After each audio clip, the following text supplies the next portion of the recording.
Thank you. Please be seated.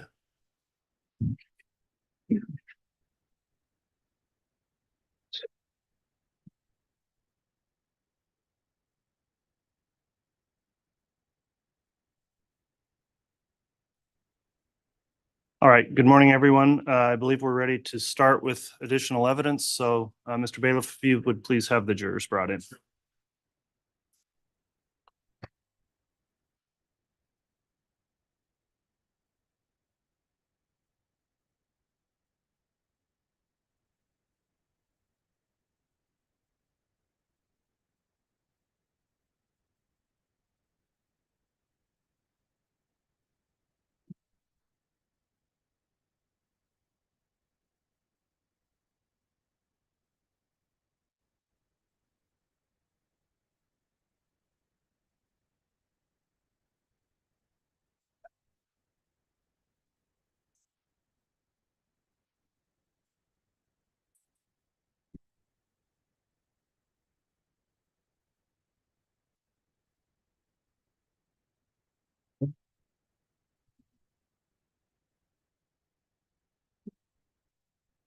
All right, we.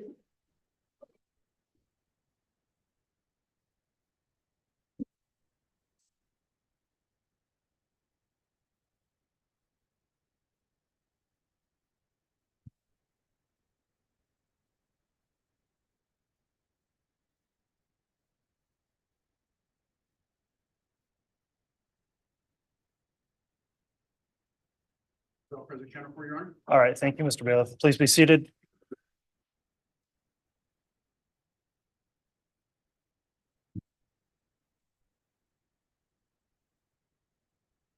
All right. Good morning, everyone. We're back on the record on case CR 22-21-1623, State of Idaho versus Chad Daybell. We're continuing with the state's case in chief.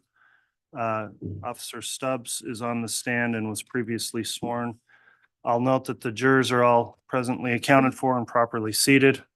The court has received the juror affirmations from each of the jurors that are here present today, indicating they've continued to follow the court's admonition as it relates to not following or looking into or investigating the case. So thank you again for returning and for following the court's instruction. I'll also just briefly address the schedule for today. We are going to go past lunch, but not until we typically break in the afternoon, and we're intending to stop sometime around 2 or 2:30 perhaps, just for reasons the court stated to counsel in a sidebar before we started. So with that, I will inquire briefly of the witness because we had the break here from the exclusionary order.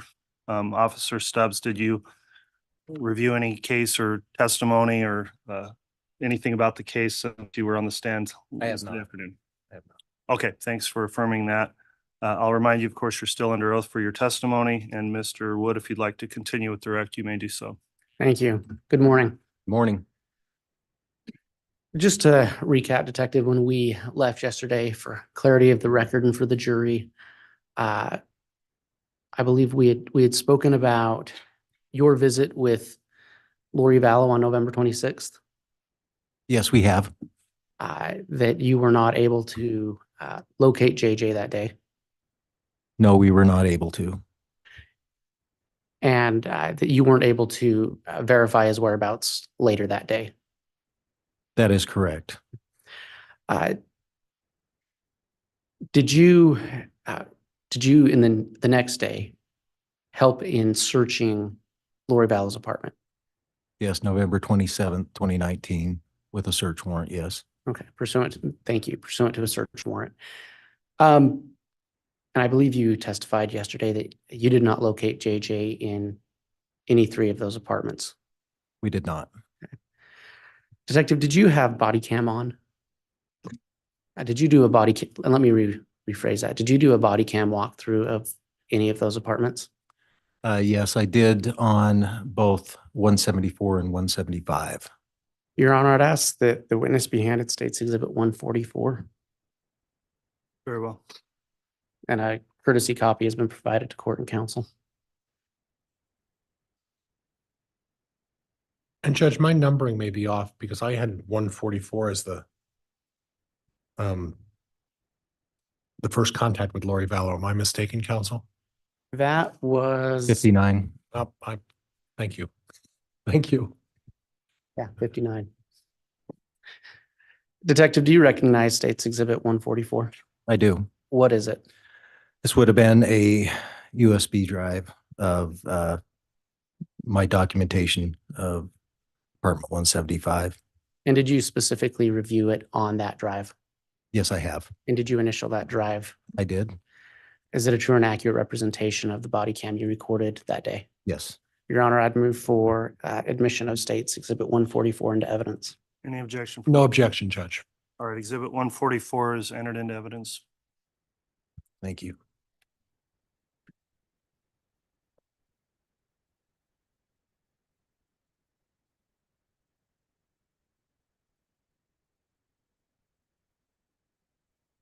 Your Honor, may I publish?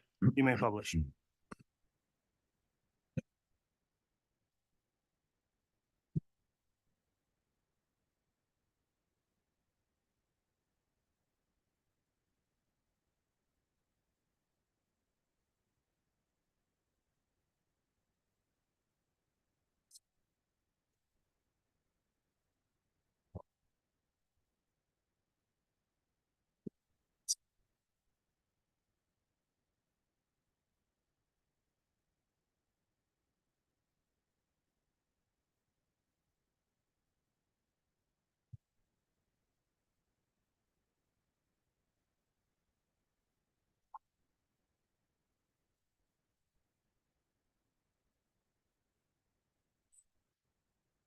This is the search warrant on apartment number 17. I inquire, is the audio coming through the speakers? It is. Okay. Well, I think it is. I'm not sure if it's through your mic on your computer or through the speakers. Put the mic. I think it was through the speakers, though. Write it on. 175. Coming into the front door, this is the front room. Detective, I'm going to pause it real quick. Is this the same apartment that you spoke to Lori Vallow in? Yes, it is. And this body cam was taken on what date The following day, the 27th. of November 2019? Yes. Entered. This is the damage to the door upon a no-knock entry warrant. Door, front door. Back of the door. Room. Here's the door jamb. Front room and kitchen area. There was, upon arrival, keys that had been left on the counter, a envelope from Amazon. This was on the front porch to a Lori Vallow, 565 Pioneer Road, apartment 175, Rexburg, Idaho.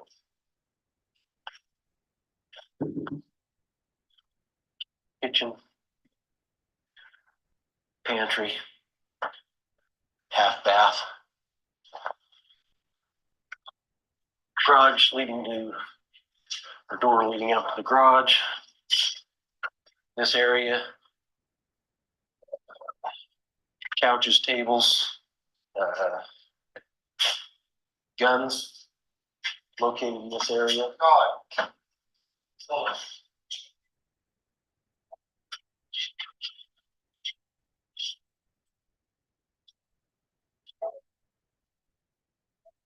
Sorry, Sean.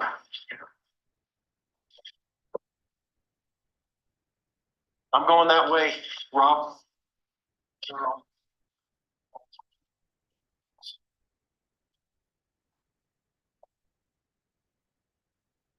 Staircase going up to the second level of the whole 175.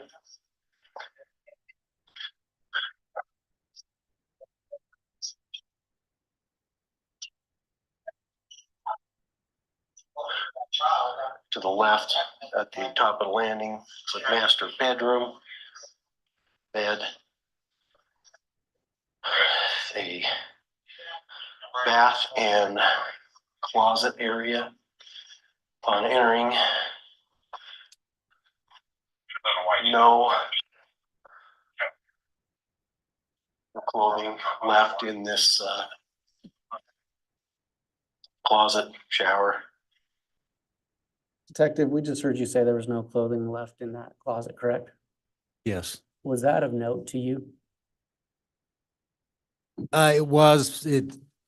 It made me think that the occupants, because of our day visit before, left in haste.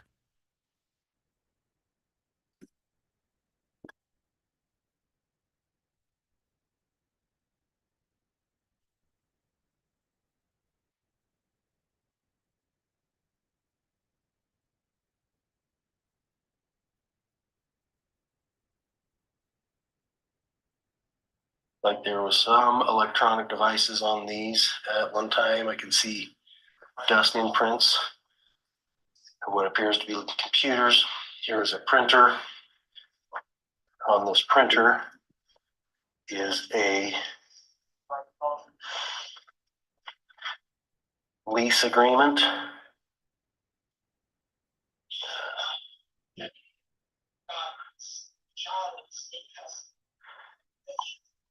Looks like executed on October 1st, 2019. And it says a Lori Ravan, RVAN, is the leaser. Coming out of the master bedroom, a hall adjoining a laundry room to the right. Continuing down the hall to the left, a furnace, water heater, closet. Opposite that is a bathroom.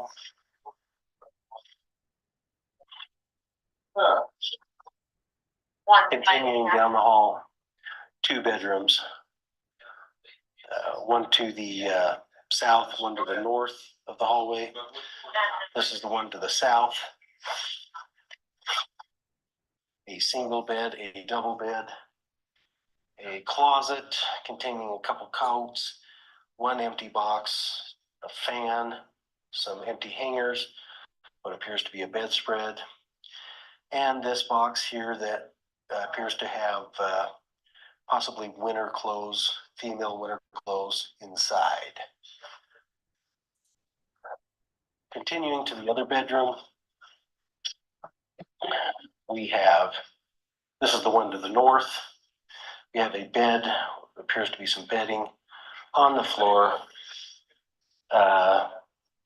We have 3 cases here, all containing guitars. It looks like a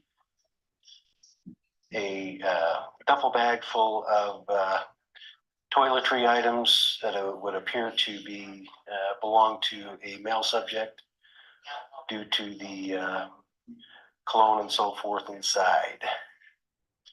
This closet is also fairly barren. Looks like there are 2 samurai swords inside the closet, empty laundry basket, another basket containing some odds and ends of some sort. Nothing else in this room. That is the entire aspect of the home upon entry.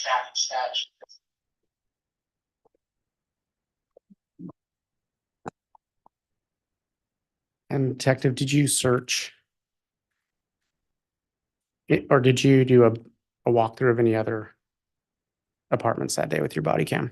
I did a walkthrough of the apartment 174, which is right next to 175, would have been Melanie Boudreau's apartment. And can you remind the jury who Melanie Boudreau is and her relationship to Lori Vallow? It would have been Lori's niece. Your Honor, I'd ask that the witness be handed State's Exhibit 144A.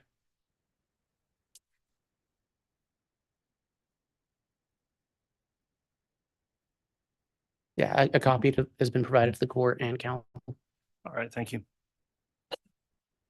Detective, do you recognize State's Exhibit 144A? Yes, What is it? this would have been my documentation of the apartment 174 when I did a walkthrough after entry had been made into it as well. When you went into 174, was there anything that stood out to you? Well, this particular apartment appeared to still be,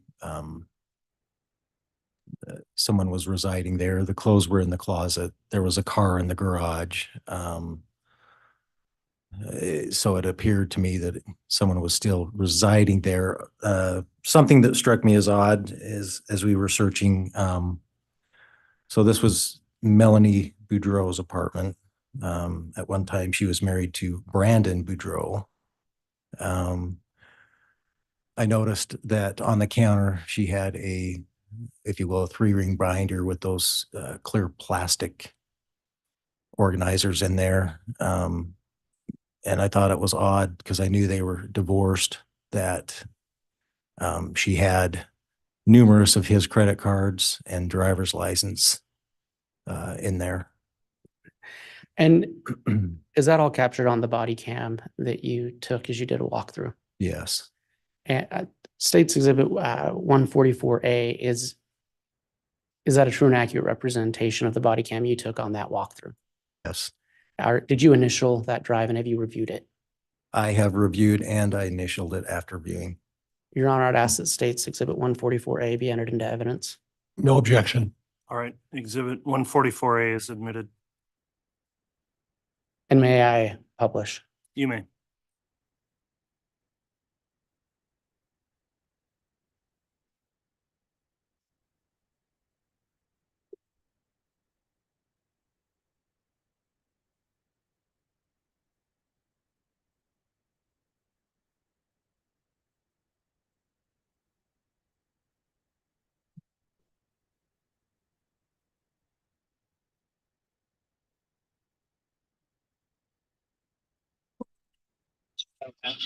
Should be, I hope it's still empty.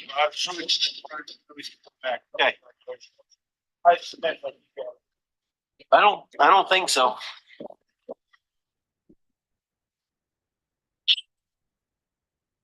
Okay, this is apartment number 174, which is just south of 175.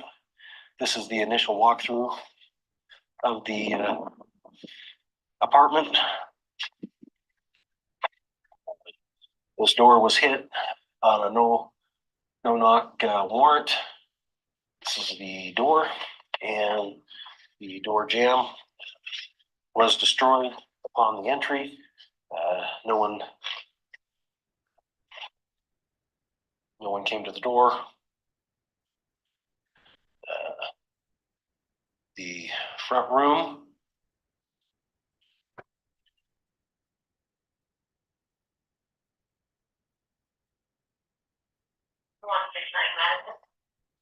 Kitchen area. Looks like there is a couple of electronics, possible some kind of purse here.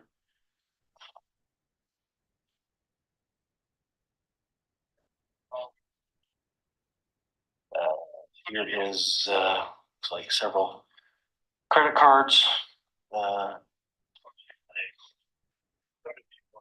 with name of Brandon Prodexio. Pronouncing that wrong. Also a driver's license out of Arizona for Brandon. Coming around more. Detective, you recently testified about finding a large amount of credit cards for Brandon Boudreau. Yes. I believe there you may have mispronounced his name. Is that? I surely did. But it was Brandon. I'm not saying that to make fun of you. It is the same. For purposes of identity, it was Brandon Boudreau. Okay. And Your Honor, I'm done with this exhibit. Okay.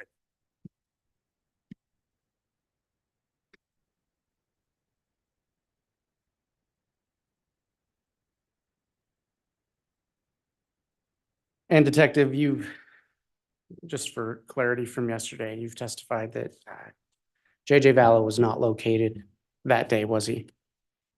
He was not.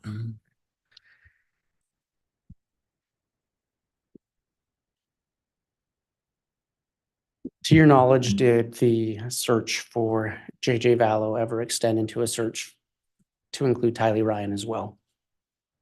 Yes, And Detective, you testified before that you have some experience in cellular devices. that is correct.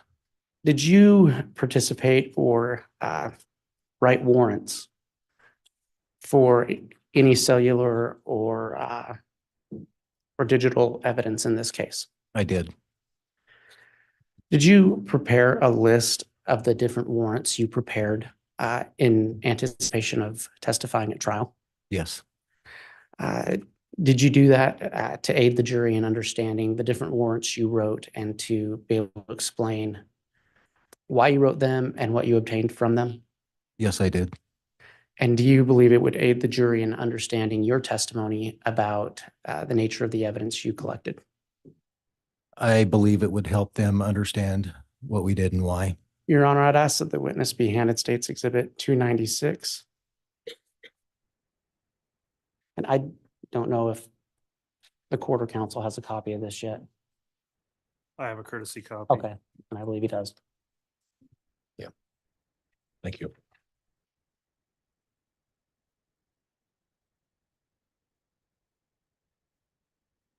I do have a copy. Thank you.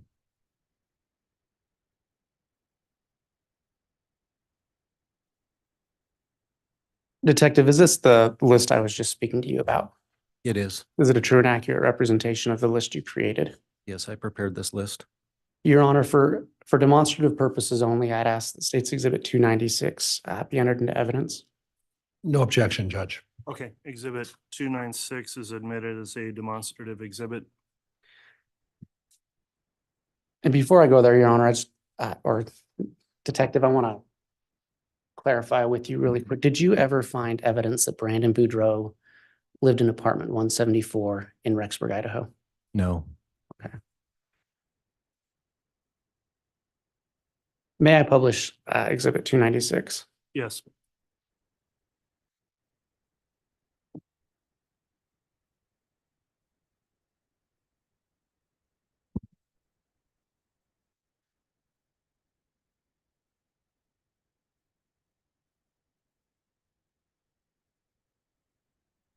Detective, approximately how many search warrants did you obtain for electronic or digital evidence in this case? 20. And are they listed on this list? Yes, they are. Can you tell us about the first item on that list? Yes, so 2019-77 was the first warrant that I had wrote. This was for the known phone number that we had originally had contact with Lori Vallow. After our original contact, however, wouldn't take any calls after that. But so I wrote this warrant to Verizon Wireless to get information on her and anything that Verizon might have that would aid us in trying to locate her and her children. All right. And did you obtain any useful information from that warrant? Yes. What was that? So just if I may, just kind of give an overview of, if I may, from 77, can you lower it down past 53 just a little bit? So 77 through 61, just so if I may, this was all pre-finding the children.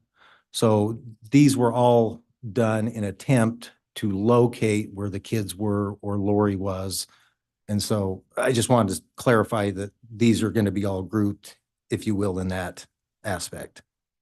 Thank you. And since you brought that up, the numbers on the left, is there a method to the numbering of those warrants?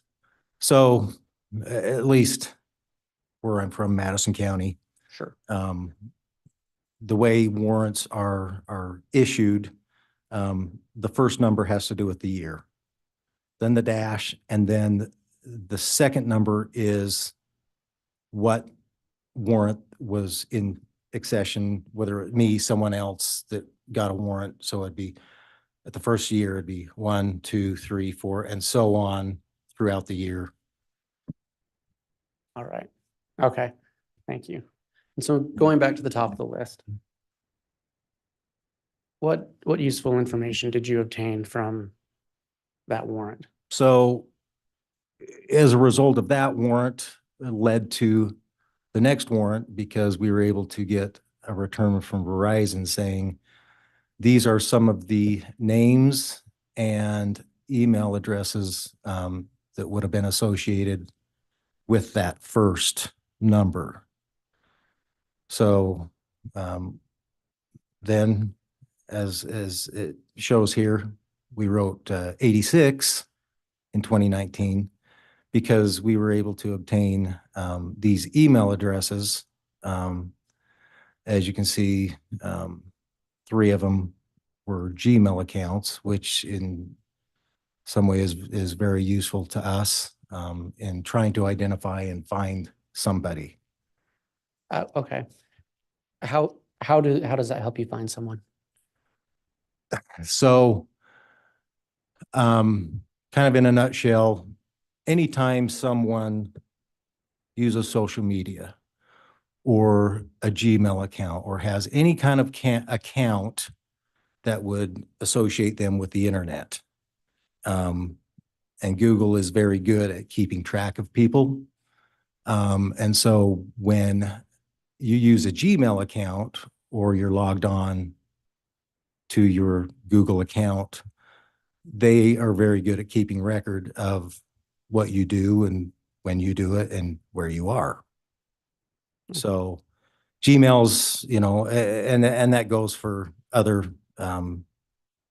mail accounts as well.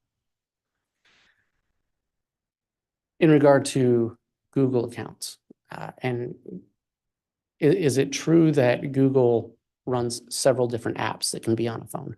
Yes. And you testified Google keeps track of people, or I shouldn't say of people, but of the devices that their apps are loaded on. Yeah, they keep track of the accounts that people set up, who they are, or who set them up. Vital information that might help us especially in this case, if there were other phone numbers associated with that Google account. Google will package those under, if you will, that Gmail account, addresses, credit cards, things like that. Google will, if you log in from a device to your account, whether it's a computer, cell phone, whatever, they'll make note of that and link that to your account. And in terms of the Google location services that they keep track of, are you aware if an individual can opt out of the geolocation tracking? So there is an option through Google. If you so desire, you can turn off your location services, which would keep Google from keeping that information. So under search warrant 2019-86, you have, can you read the names of the 4 accounts you searched? Yeah, so in blue here, the result was Homer J. Maximus at gmail.com, associated with Alex Cox. Lowly Time Forever at gmail.com, Lori Vallow. Lori for Style at iCloud.com, also Lori Vallow. And Chad.Daybell at gmail.com, associated with Chad Daybell. To your knowledge, were you able to obtain Google geolocation data from any of those accounts? Yes. Which ones? Homer J. Maximus would be the one that if you will, gave us the most information.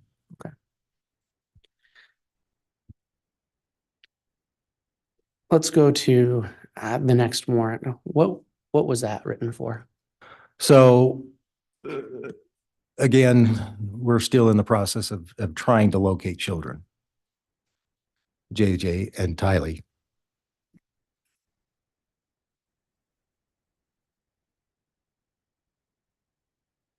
Sorry.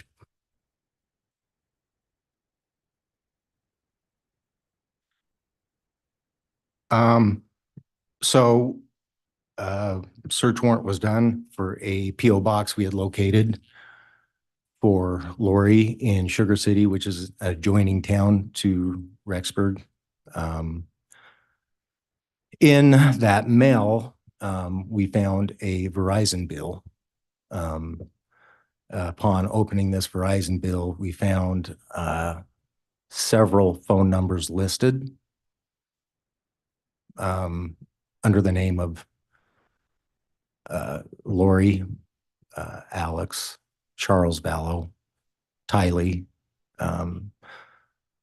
that we didn't have before. So our thinking in this was to, again, write another warrant to Verizon for these numbers to try and get additional information so we could find these children. Was anything useful obtained from that? Yeah, it just solidified a lot of what we had already done, numbers that were associated, and we're able to eliminate quite a few of those phones as that they had been surrendered, if you will, or turned to somebody else and no longer had anything to do with them. This count had kind of gone into default because of lack of payment. Okay. Let's go down to 2020-09. Okay. You can describe for the jury what that warrant was for. Okay, so again, you're going to see the Homer J. Maximus, but so when these apartments were abandoned, 175 particularly, no one ever returned to them after the 27th. So the landlords, if you will, or owners, went in to clean out all the stuff that was in there. And when they were in there, they had located in some of the stuff, to abandoned devices that they thought best to turn over to us. So this is a result of looking at those devices. The new one that you would see with Alex Cox is the raylamar@gmail.com. And then again, Homer J. Maximus is that Homer Right. J. Maximus again? Yes.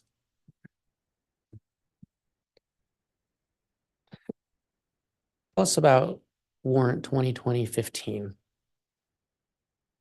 Okay, so this was originally written, if you notice the second number over in this warrant, a typo, I put it in parentheses here, was put 47 when it said it should have been 74. So those two numbers were just crossed. Anyway, what this means with a tap and trace warrant, we still could not get answers on where the kids were, and couldn't get information from Lori. And let me interrupt you really quick. I apologize. Do you recall approximately when you submitted this warrant, 2020-15? Would have been fairly early in January, I believe. Of 2020? 2020, yes. All right, thank you. Yeah, and if you can explain what a pen register tap and trace Sure. is. So what this does is we request this on these numbers because we believe we could associate these with the parties. The company, which would have been Verizon here, would send us live data not necessarily conversations, but where the phones would be, if you will, hitting off of cell phone towers to give us a general location of where they might be at this time, live, if you will. Okay. So it's, is it fair to say it's used to try and track a person's current location? Or let me rephrase that, a device's current location. Yes. And you did that trying to find those phone numbers that are listed there. Do you know who those phone numbers belonged to? So, yeah, this is going to be a long and short of this, but because it's going to come into connection with 2020-20 as well, because if I may kind of explain that. Sure, please do. So the 15 was wrote to Verizon Wireless. Well, ultimately, two of those numbers, Verizon said they're not our numbers. You're going to have to also get a hold of T-Mobile. So two of those numbers in 2020, as you see, T-Mobile Wireless, were in the above warrant. However, we had to write a new warrant for T-Mobile. So they're both in conjunction, if you will. Okay, now that I've explained that, ask that question again. So the numbers that are on, and I'm actually going to Okay. say between 2015 and 2021, who do those numbers belong to? So we believe those numbers to be associated with Lori Vallow, Alex Cox, Tylee Ryan, Chad Daybell. If you were looking for Tylee and JJ, why were you looking at Chad Daybell's location? Well, I mean, Lori and Chad were married. We couldn't get a hold of either one of them. We couldn't get any straight answers as to where they were. We couldn't get any answers as to where the children were. So they were associated. And I'm going to just kind of back up just really briefly. When you obtain a warrant, how do you obtain a warrant? So we have to enter what is called a probable cause affidavit to the court on why we want it and what we believe we will find once that warrant is signed by a judge. So with that probable cause affidavit, a warrant for what we are looking for is presented to the court. The court reviews that. If they feel like our probable cause is just, a judge will sign the warrant, allowing us to move forward with serving the warrant on whoever it is we're serving it on. All right. So the warrants are signed by the judge. That's correct. On these pen register / tap and trace warrants, were you able to locate Chad Daybell and Lori Vallow through those warrants? Yes, we were able to locate the devices which we believe to be with them in Hawaii.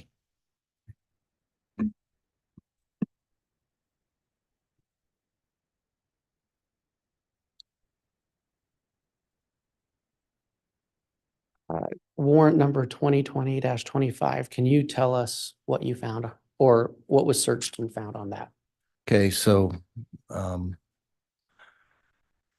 upon finding where they were, we had investigators, FBI, go to Hawaii, Kauai, if you will, and they were able to locate Chad and Lori. A warrant was obtained to gather evidence from their residence where they were staying there and their vehicle. This is the result of 10 electronic devices that were taken from their rental car that they were both in. And so that is what the 10 electronic devices is for, why we obtain warrants. And did you search all these devices yourself, or did other agencies and other personnel help in searching some of these devices? So yes, I'm glad you brought that up, because all these warrants, when you get back a return from Google, Verizon, you have to understand these are thousands of pages long, thousands of records, thousands of pages. And for just one person to go through all that, and especially in the short time frame we were trying to do this to find kids, is simply impossible. And so a lot of the returns that I got from this, I would give out to FBI, other investigators for review, so we could try and go through a large record in a short amount of time. And we'll return back to some of the things that were found on that in just a bit in 2020-25. Can you tell us about 2020-30? Yeah, would you mind just moving that down just a Oh, little bit? Thank you. So this again was another tap and trace warrant on a phone that we found. You have to understand, by this time, like I stated at the beginning, we still had no answers, even after contacting Chad and Lori, as to where the children were. We weren't getting any answers. No one was talking to us. So again, with this tap and trace warrant, we were still looking for children. And we were trying to establish if this device was anywhere around the children. So that's the reason for this one. And the next warrant, 2020-31. So this again came from, this would be Melanie Boudreau's apartment. Devices found there, and this would have been apartment 174. So this was a warrant for us to go ahead and search the actual devices that we had taken from that residence. I should note here that at this time, our current software that we use for forensics, I should say not me, but the FBI was taking care of these. The phones were not able to be broke into at this time, only the tablet. So that's still looking for children. And you mentioned that, so if we can just talk about it really quick. Just because you have a device, does that mean you can automatically hook it up to your Cellbrite or another forensic software and read it? Well, Does that happen that's automatically? kind of a two-part thing. Yeah, we got to have a warrant. Right. And so forensic software is always slightly behind a phone, if you will. So whenever a phone comes out with new technology, forensic people who develop software are always taking the new device and trying to figure out, if you will, how it ticks, but it's not till it comes out. So as far as these phones, software hadn't been updated that we could break into the passcodes on these. Does that answer your question? Yes, yes. So, and just, I guess to clarify, just because you physically have the phone and you can hook it up to your software, that doesn't mean you can always get into the device. That's right.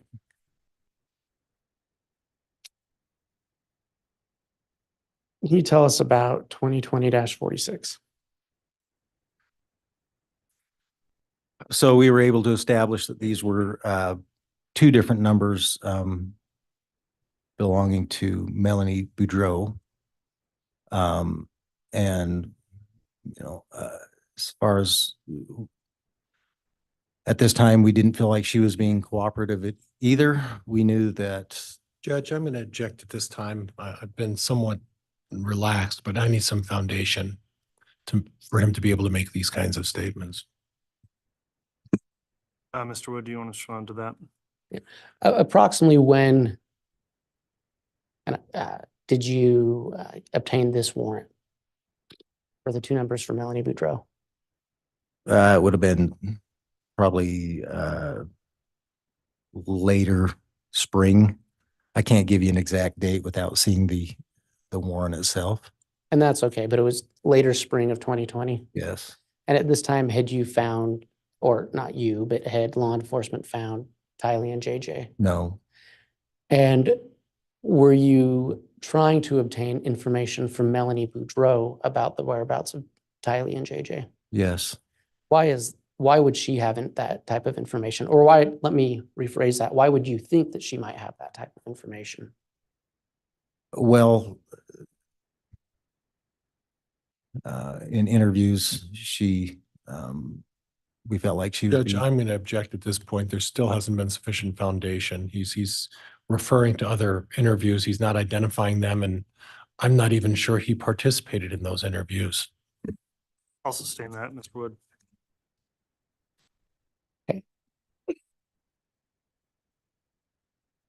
Did you ever participate in an interview with Melanie Boudreau?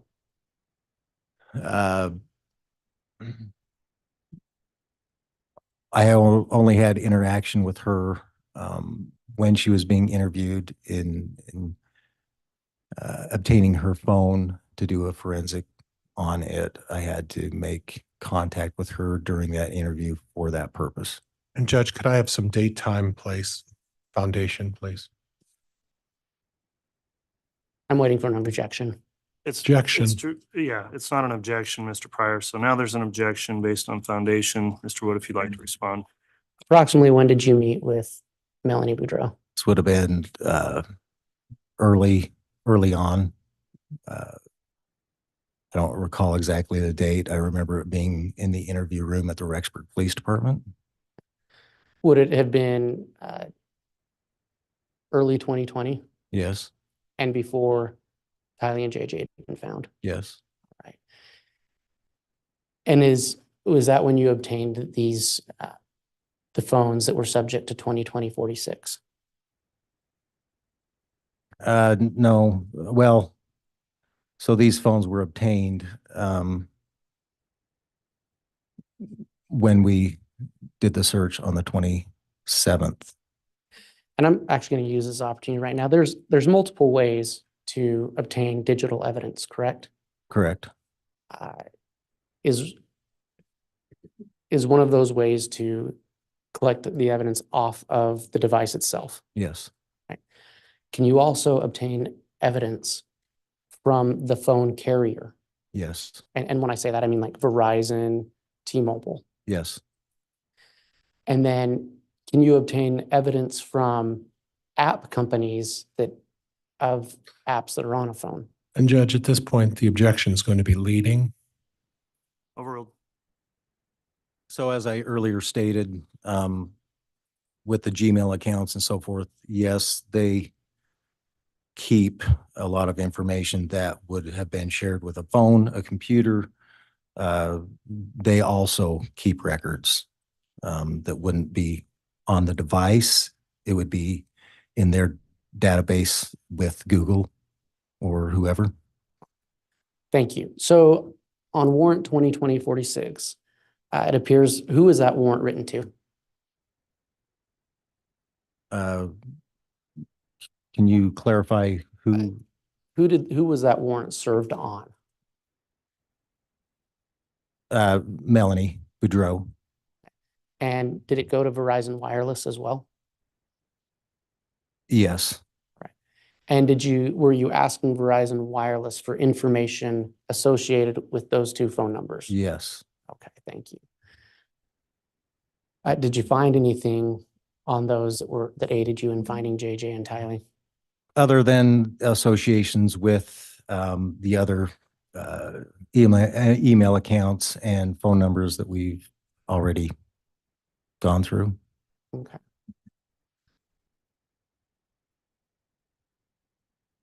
Tell me about the next warrant, 2020-53. Approximately when did you write that? So this would have been after Lori and Chad were served in Hawaii. In searching the vehicle, there was a notebook found. This notebook had pages of, if you will, user accounts and email accounts and so forth. There was a page in there from the car that all these email addresses were listed, and therefore we again obtained additional warrants for some of these in hopes to locate the children. At the bottom of 2020-53, what do you have written there? So a lot of this was still during, not making excuses, but pandemic time. So we never got a response from Google on this warrant after months. And so, yeah, they never responded.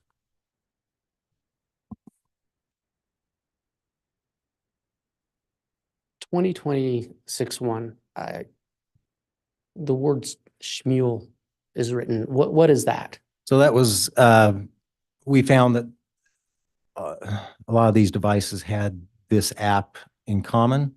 It's a music sharing app. However, in the music sharing app, there was the ability to communicate through, if you will, text type messages. So again, we were just looking for any clues that would help lead us. And so this was a warrant written to Shmuel to see if they had any information that would help us.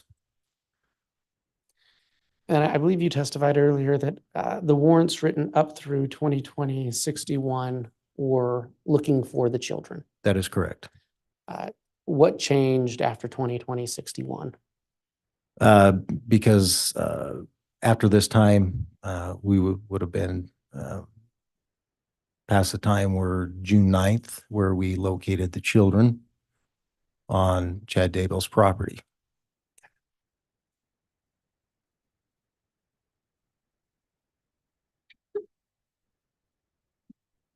What was the purpose of 2020-74? So this is in conjunction with the FBI, were there with their CAST team. And do you know approximately when it was that warrant was obtained? This would have been, I believe, within a couple weeks after the 9th. When you say the 9th, can you? Sorry, June 9th, 2020. And just for purposes of clarity, what event happened on June 9th, 2020? That is the day that we located the children's bodies on the Daybell property. Okay. So going back to that warrant, what was the purpose of that warrant with the FBI? So again, we were, we hadn't, I mean, yes, we found the children. However, we didn't have other answers of why and whatnot. And we were still looking at trying to determine devices that would have been located on that property that could have been involved in the children being there.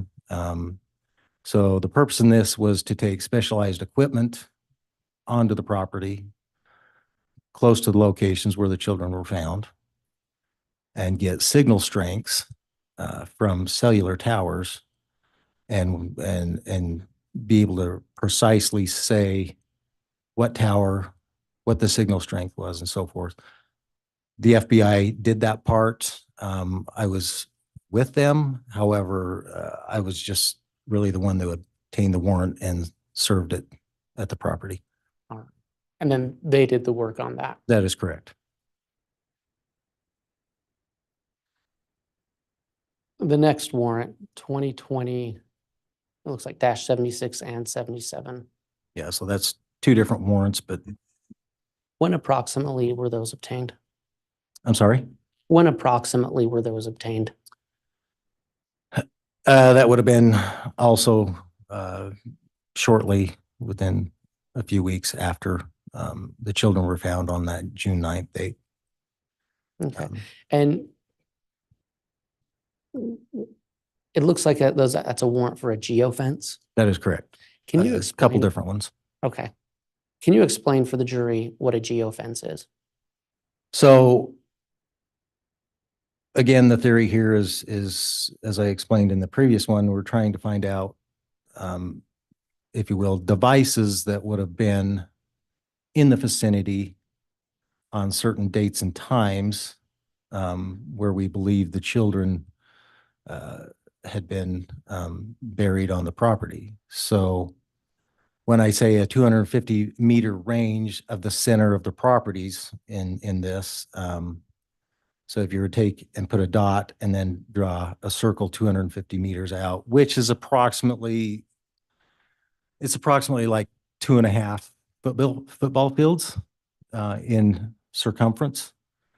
And so our thinking was we had dates we believed, we had times we believed.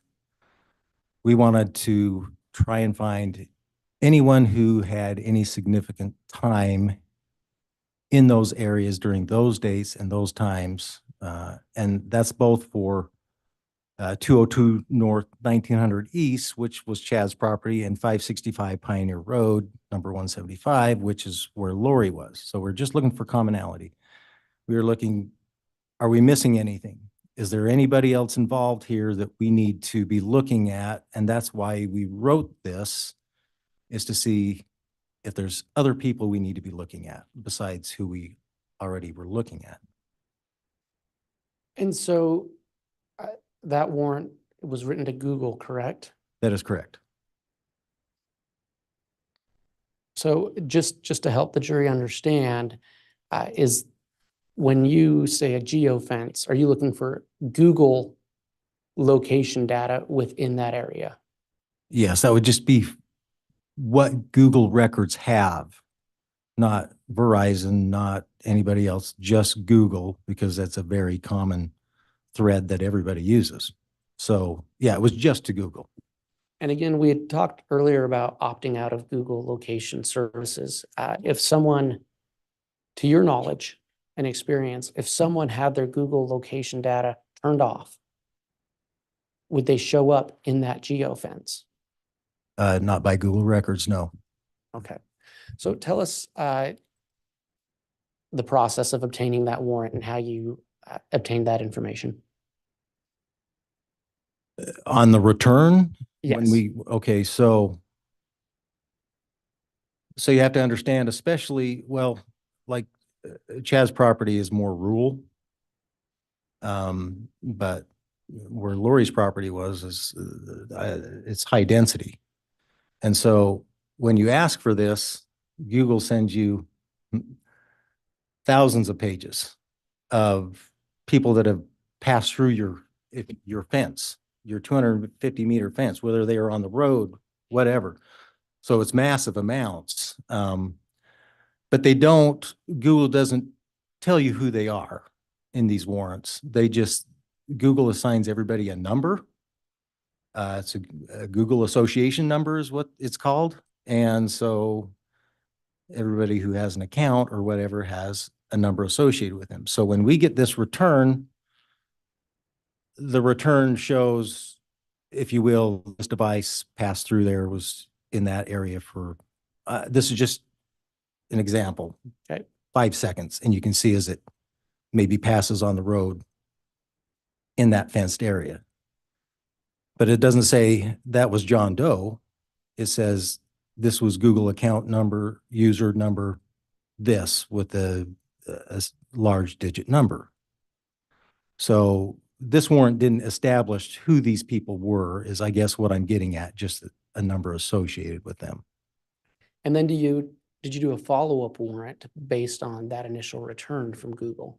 So the theory was to take that warrant and all that information, plug it into a system, and then try and narrow it down to people who would have been in that area or both areas in common during those timeframes.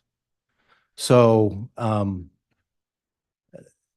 so after plugging all that information in, we came down to possibly 12 devices that we felt could be, if you will, devices of interest. And so am I explaining that okay? That, and then we wrote, that would have led to 2021-10 here. All right. And explain what you asked for in 2021-10. Okay, so 2021-10 would have been us saying, okay, these are some Google numbers that are of interest to us from our fence account. And because they were either in the area for a significant amount of time, and maybe these people were involved or could have seen something or whatever during these critical times. And so us writing this warrant was to say, can you please tell us from these Google account numbers, can you please tell us who they are so we can, if you will, get in touch with them or look at them as people of interest. All right. And so, and what were you provided? What did you learn from that? Well, so after writing this warrant, we didn't receive a response from Google. And after much time had passed, I was finally able to get a hold of someone with Google, which is almost impossible to talk to a live person, but I finally get a hold of them, and their advice to us was to shrink our search a little bit more, that they felt looking for 12 was too broad. And so that's why they hadn't responded to our warrant. So, which at that time, then Follow we, up on that? I'm yes, sorry, I didn't mean to speak No. over. Did you follow up on that? yes. So at that time, we lessened it by 2 when we wrote 2021-20 for 10 devices that we felt were of interest. And we did receive from Google at that time the account holders' information on those 10 devices or 10 accounts. Okay. And did you, what did you learn from that?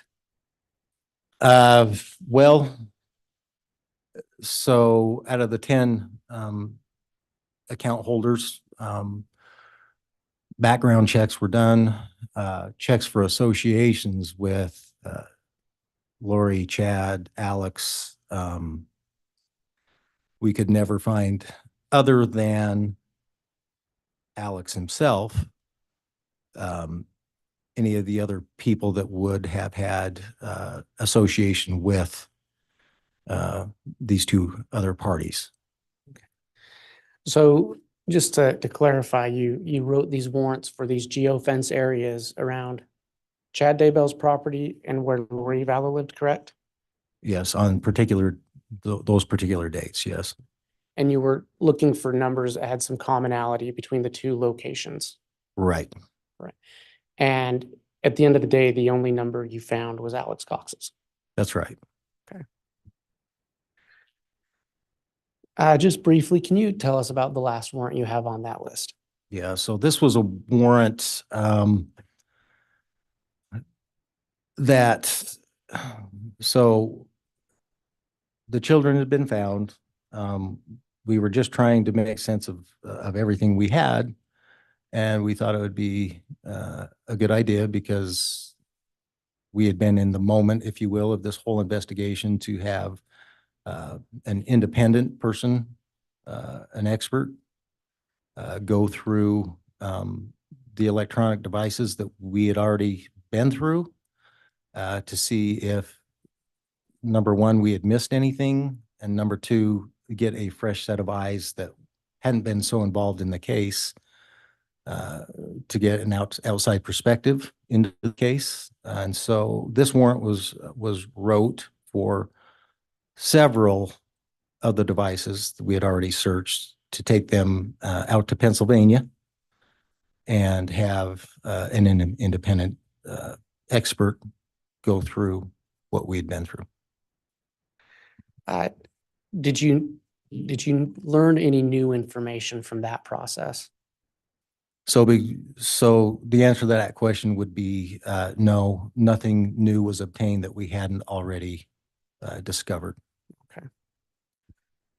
Detective, I want to just talk to you briefly a little bit about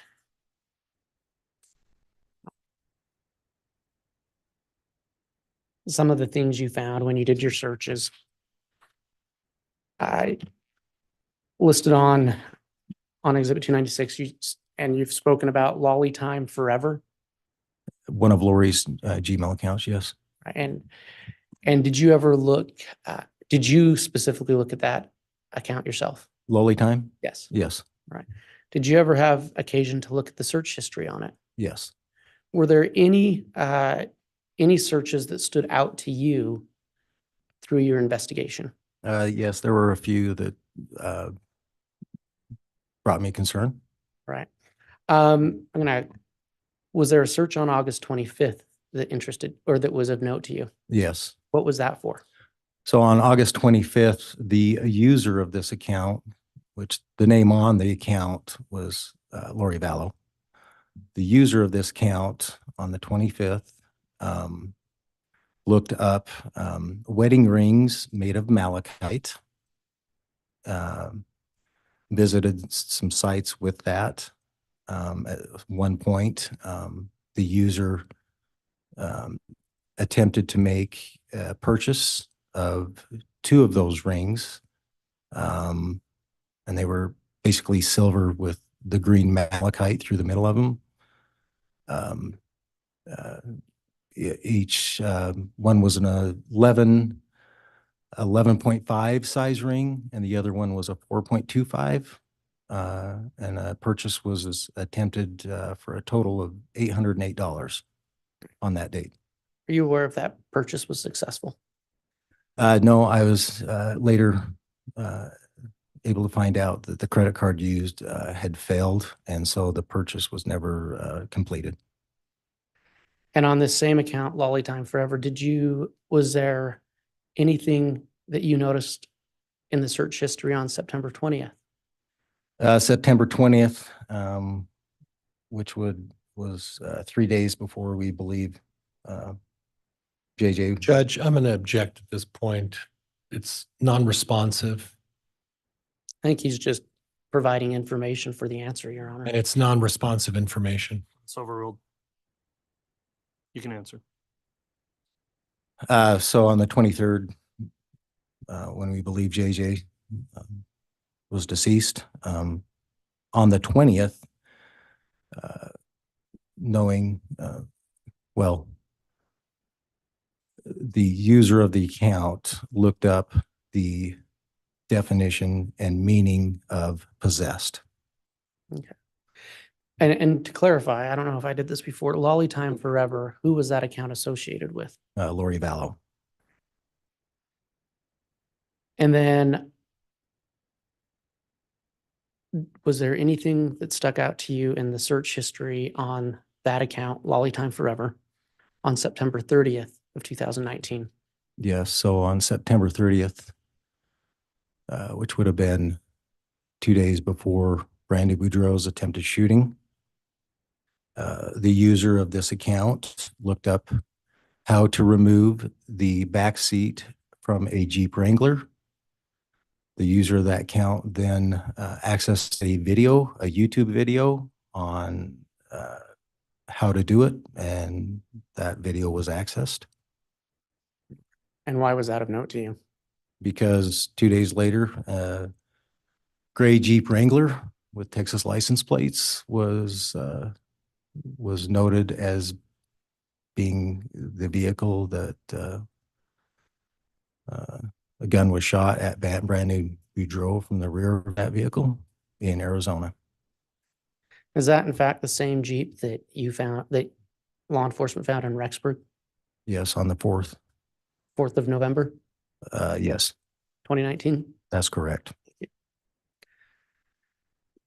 Did you do any searches on the account of chad.daybell@gmail.com?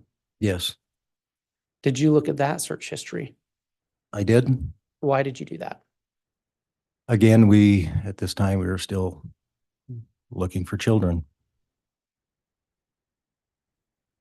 And was there anything in the search history of chad.daybell@gmail.com that caught your attention? Yes, What was that? it would have been September 8th, 2019. The day before we believe Tylee was Judge, I'm not sure I heard the year. I may have heard that wrong. 2019. 2019. Thank you. And what did you find? The user of Chad.Daybell looked up what the wind direction was going to be for the following day, which would have been the 9th. And in the course of your investigation, why was that of note to you? Judge calls for speculation. Overruled. Because we believe on the 9th was the day that Tylee was, her body was burned and buried in the fire pit behind Chad's house. Detective, we had talked about when we were going over your list of warrants under 2020-25, about 10 electronic devices seized from Chad and Lori in Hawaii. Yes, Did you search any of those devices yourself? I did. Did you have occasion to search a PNY USB flash drive? I did. What did you find on that flash drive? Upon initial looking at the flash drive, found several wedding photographs from December 5th of Chad and Lori's wedding in Kauai, Hawaii. I'm sorry, what date did you say? Would have been December 5th. Or sorry, November 5th. Okay, thank you. Tell us how you searched that device. Did you just plug it into a computer or did you do something else? I used forensic software to search the device. One of the reasons we use forensic software is because it is set up in such a way that anything we do looking at the device won't, if you will, disturb its original form. So we use forensic software to search this device. Okay. And was there anything else of note to you on that device? Yes. What was that? So if I may, just a little bit here, at first glance, if you were to plug this flash drive into, say, a regular computer, the only thing that you would have been able to see on this flash drive would have been the wedding photographs. However, when you plug this type of device in and use forensic software, you are able to obtain and see anything that may have been, might still be there, deleted, so forth and so on, that you wouldn't be able to see with a regular computer. Okay. And did you find anything that had been deleted? Yes. What was that? I don't know the precise number, but it appeared to be photos of Chad, Tammy, their kids, if you will, a history. It appeared to me that possibly Chad and Tammy's courtship to their marriage to their kids being born to their kids growing up, just basically a family album, I guess would be the best way to say it, that had all been deleted. Okay. Your Honor, I'm going to ask that the witness be handed States Exhibit 61A through 61S, and I believe a courtesy copy has been given to the court and counsel. All right, A through S.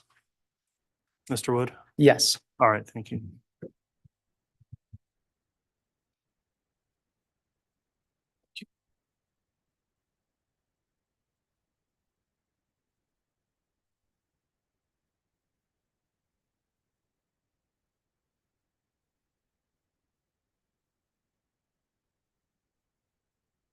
This will be-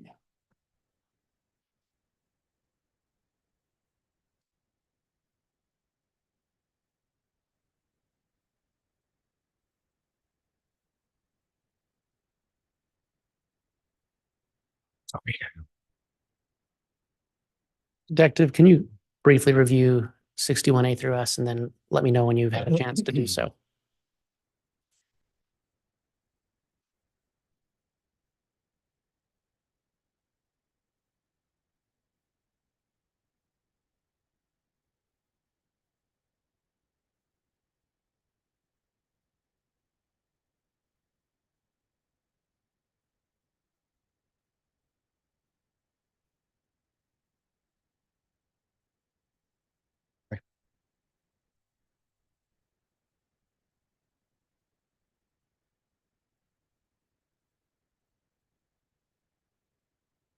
Okay. Do you recognize that exhibit? Yeah, these are all, if you will, hard copies of the photographs that were located on that flash drive. And are those true and accurate representations of the photos you viewed on that flash drive? Yes. Your Honor, I'm going to ask that states exhibits 61A through S be entered into evidence. And there won't be an objection, Judge. Okay, exhibits 61A through S are individual photographs each. They're all admitted into evidence. Mr. Wood, we've got a request to take our morning recess this time. Let's go ahead and do that with the admission of those exhibits, and then we can move on after that. So we'll be Yeah, that's in it. recess for about 20 minutes, intending to come back on the record here at about quarter after. All right, please.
Jurors are lined up, so Mr. Bailiff, we please have them return to the courtroom.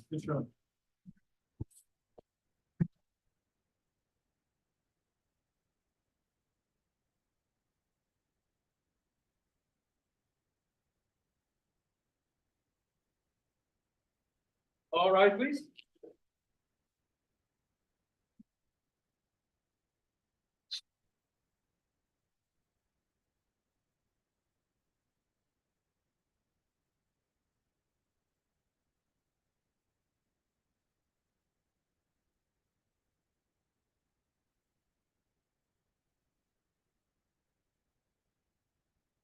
Jury's out, President County for your honor. All right, thank you, Mr. Bailiff. Please be seated.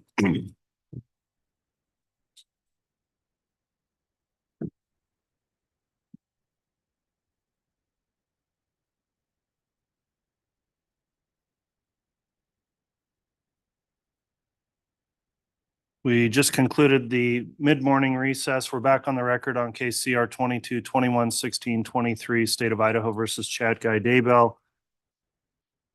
Detective Stubbs still on the stand on direct. We just admitted States Exhibits 61A through S.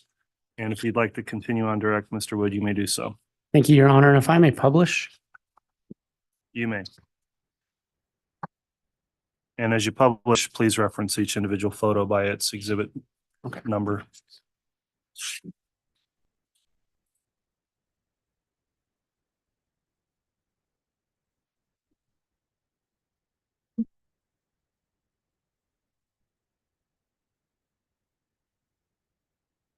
Detective, was this one of the photos that you recovered from the flash drive we've been talking about? Yes, What does it appear to be? appears to be Chad and Lori on the beach in Hawaii with the pastor, possibly doing a wedding ceremony.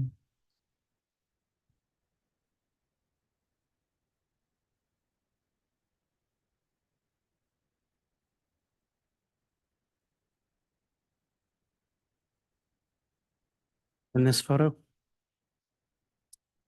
Again, Chad and Lori, their wedding on the beach in Hawaii.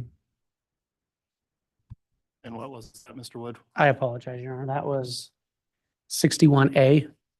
And for clarity of the record, the first one I showed was 61I.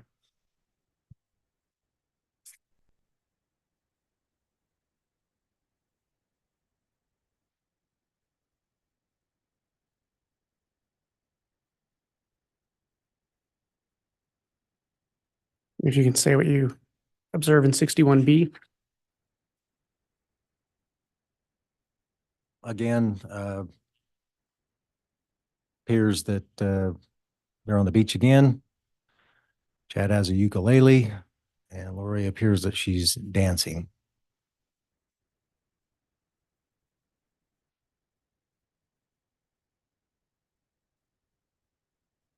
This is 61E. E is an echo. And what do you observe? Again, another photo. This is one that I do get a glimpse of a ring on Chad's left hand. This isn't the best of them all, though, but Okay.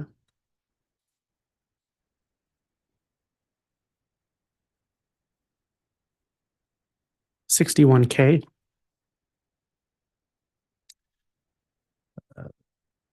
picture of the wedding rings, which appear to be silver with possible malachite in the middle of them that both parties were eventually wearing on their fingers. 61H. Appears to be Lori and Chad holding hands, revealing Lori's ring on her left hand.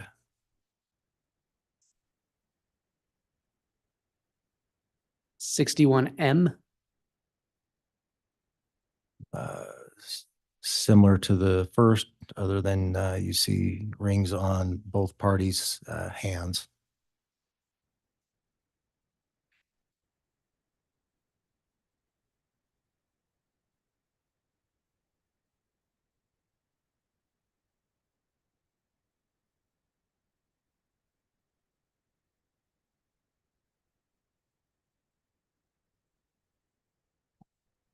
And 61R.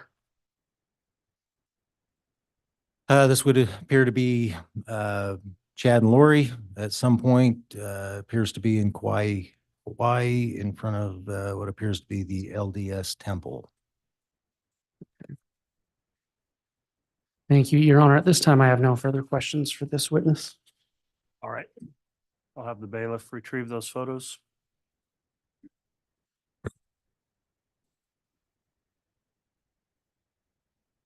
Mr. Pryor, cross-examination.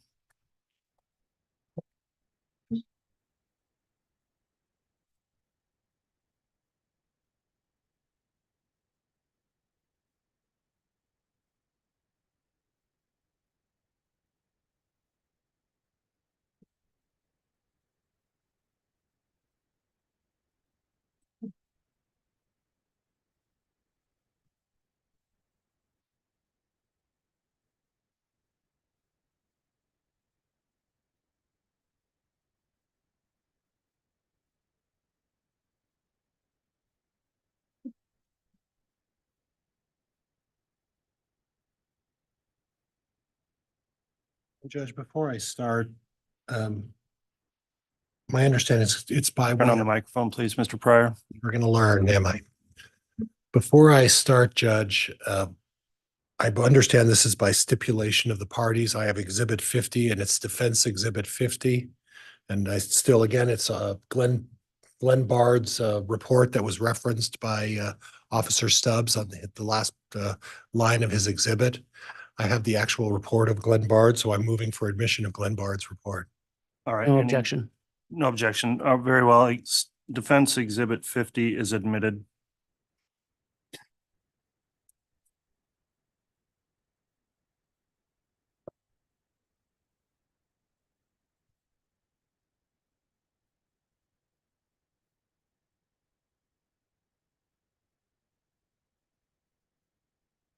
And Judge, let me know when I can proceed. You may inquire. Officer Stubbs, there's a term about universal time as it relates to adjusting cellular data. And could you explain that a little bit to me? So UTC, where, if you will, where time is zero, and then as you move around the earth, you gain or lose an hour from that standard time. Okay. So depending on where you're at, it's UTC plus or minus. Okay. And then when we're dealing with Rexburg, Idaho, St. Anthony area, do you have a recollection of what the UTC adjustment is? It depends on the time of year, but it's usually UTC minus 6 or 7 Okay. So six, depending on daylight savings. daylight savings time, but for generally it's a six-hour adjustment. Would that be fair? 6 or 7, depending. Yeah. Okay. Now you made a habit of going over the body cam of the apartments, 175, which would be assigned to who? Apartment number 175 Pioneer. Well, Lori Valla was living there. Okay, and then on 174, who was living there? Melanie Boudreau. And then 107, who was living there? Well, 107 was originally assigned to Lori. However, we know Alex was living there at one time, but when we went there on the search warrants on the 27th, it was totally vacant. Okay. And as part of your search warrant, did you also have a habit of going through the garages of those particular units as well? Are you referring to my body cam or? No, I'm talking Just- in general. Did you also go through and look through the garages as part of your search? That would be practice, yes. Okay, and you did that on this particular occasion? The garages were going through, yes. Okay, that wasn't necessarily part of your body cam, was it? Well, from the body cams, I did reference the garage. Okay. You didn't take particular notations during this presentation, anything substantial about what was found in the garage. Is that fair? Other than the guns, no. Okay. And if you were to see pictures of items that have been previously provided to the defense, would you be able to ascertain whether you believe those were items that were in the garage of the respective parties?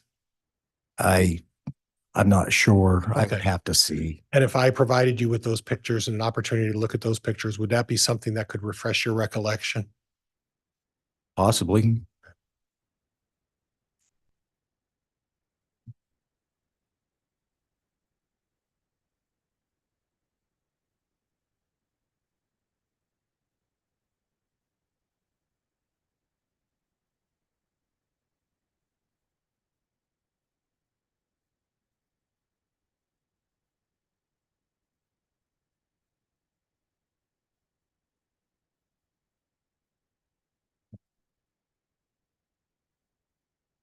And Judge, if I could have the bailiff hand to Officer Stubbs.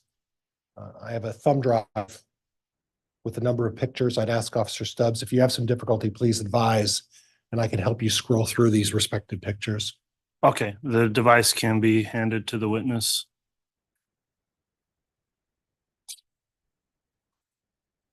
And if you have some difficulty, Judge, may I have permission to go to the witness, or could the bailiff help him? Let's just see if the officer's able to sort through how to scroll the photos.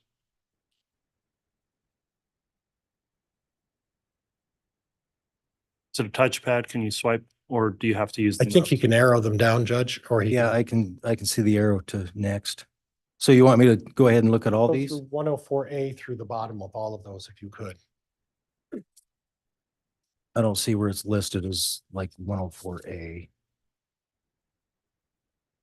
Oh, okay, it was on 104B when I got it. And if necessary, you can zoom in if you need to. You want me to go through how many? Sorry. Just go through the end of them, and it's 104A through, I think there's about 15 photos. So if you could go through the list there. Okay.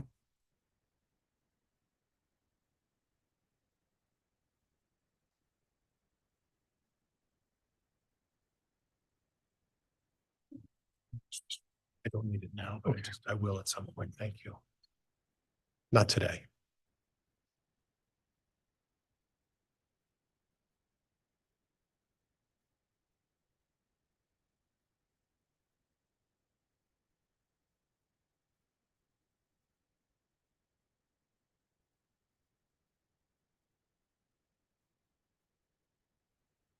Yeah, I think I've looked through 104J. Okay, and if I could have that, now, officer, do you recognize any of those photos?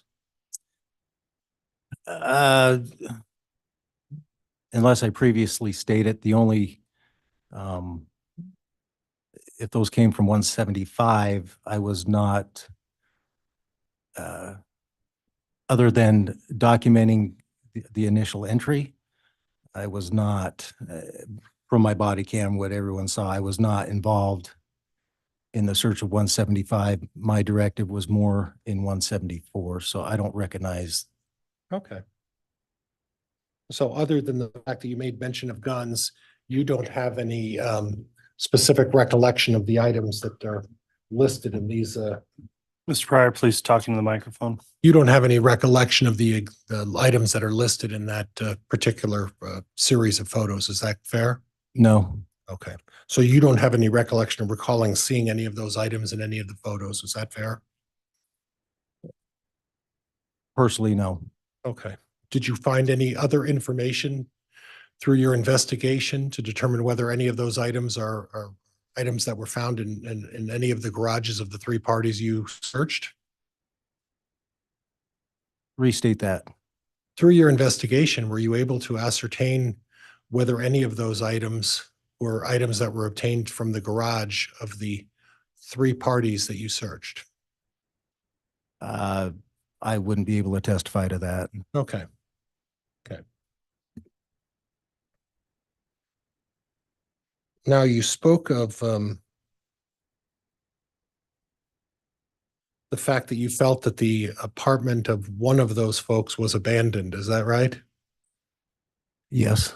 Okay, and then you spoke of the fact that you felt that, at least you implied that you felt that Lori Vallow was fleeing. Is that correct?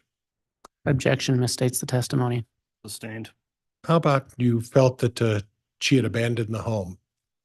Is that what you were implying? Objection, that also misstates the testimony. Overruled. I believe that in walking through 175, that the clothes were all missing and possibly the people left in haste. Okay.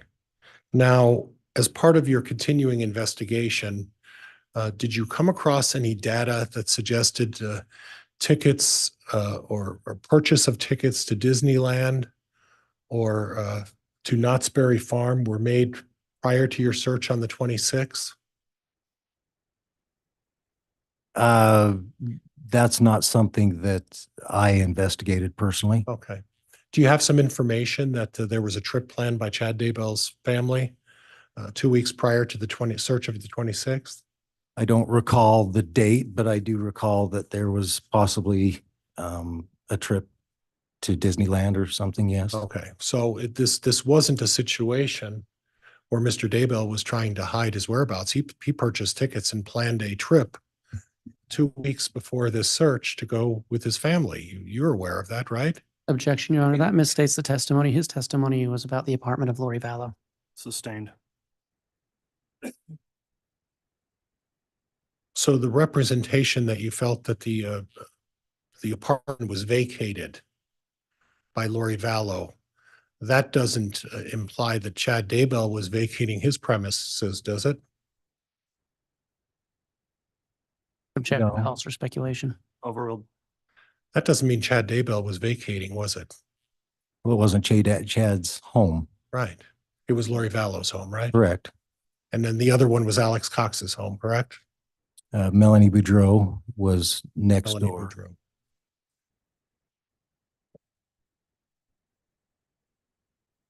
Now you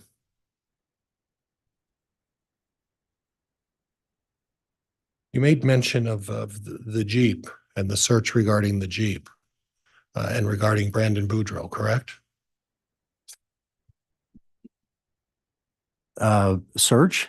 Yeah, the search to how to get the back seat out of a Jeep, right? Okay. Thank you for clarifying That's okay. that search. That's okay. And are you aware that Chad Daybell is not criminally implicated in the attempted murder of Brandon Boudreau? Yes. Okay.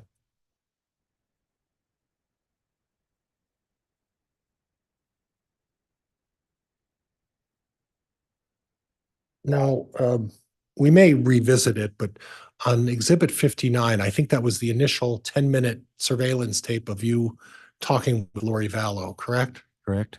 Okay, and on that tape, she made a number of representations.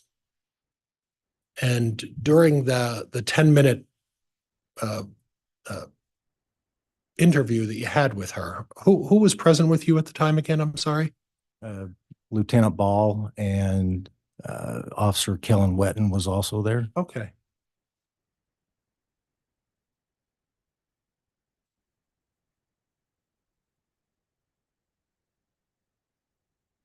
And during that 10-minute interview of her, you folks decided to leave. Is that correct?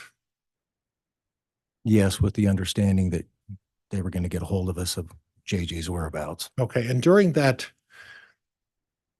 interview with Miss Vallow, she indicated to you that her friend, and I don't know if it was good friend, but her friend Melanie Gibb had JJ. Is that correct? Correct. Okay.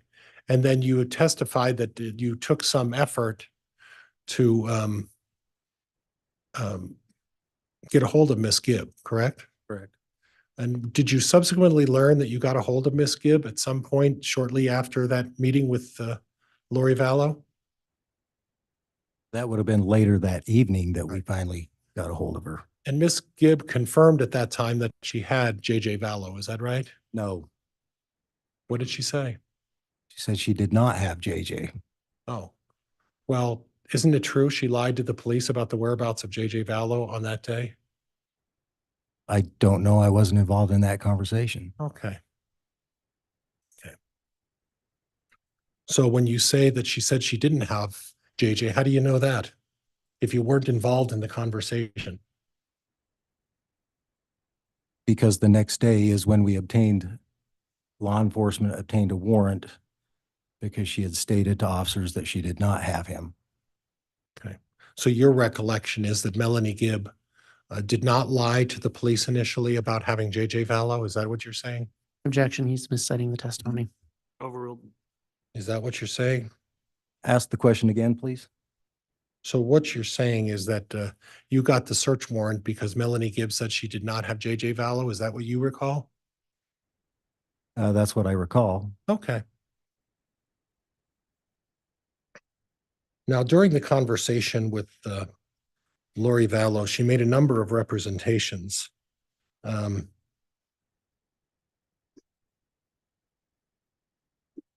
She made some mention of the fact that she was going to be moving back somewhere with Melanie Gibb.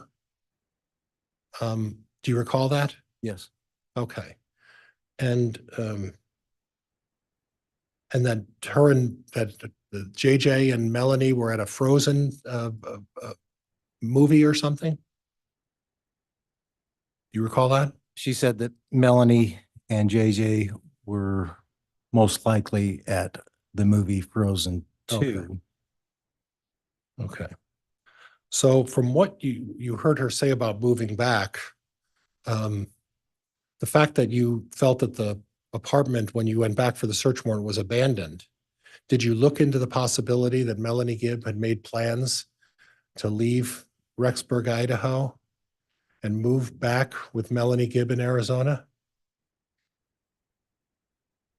Melanie Boudreau Melanie Gibb was moving back where? with Melanie Gibb. Lori Vallow was moving back with Melanie Gibb to Okay, Arizona. you said Melanie Yeah, Gibb and was moving back. And I apologize for that. I'll rephrase that. I misstated that, excuse me.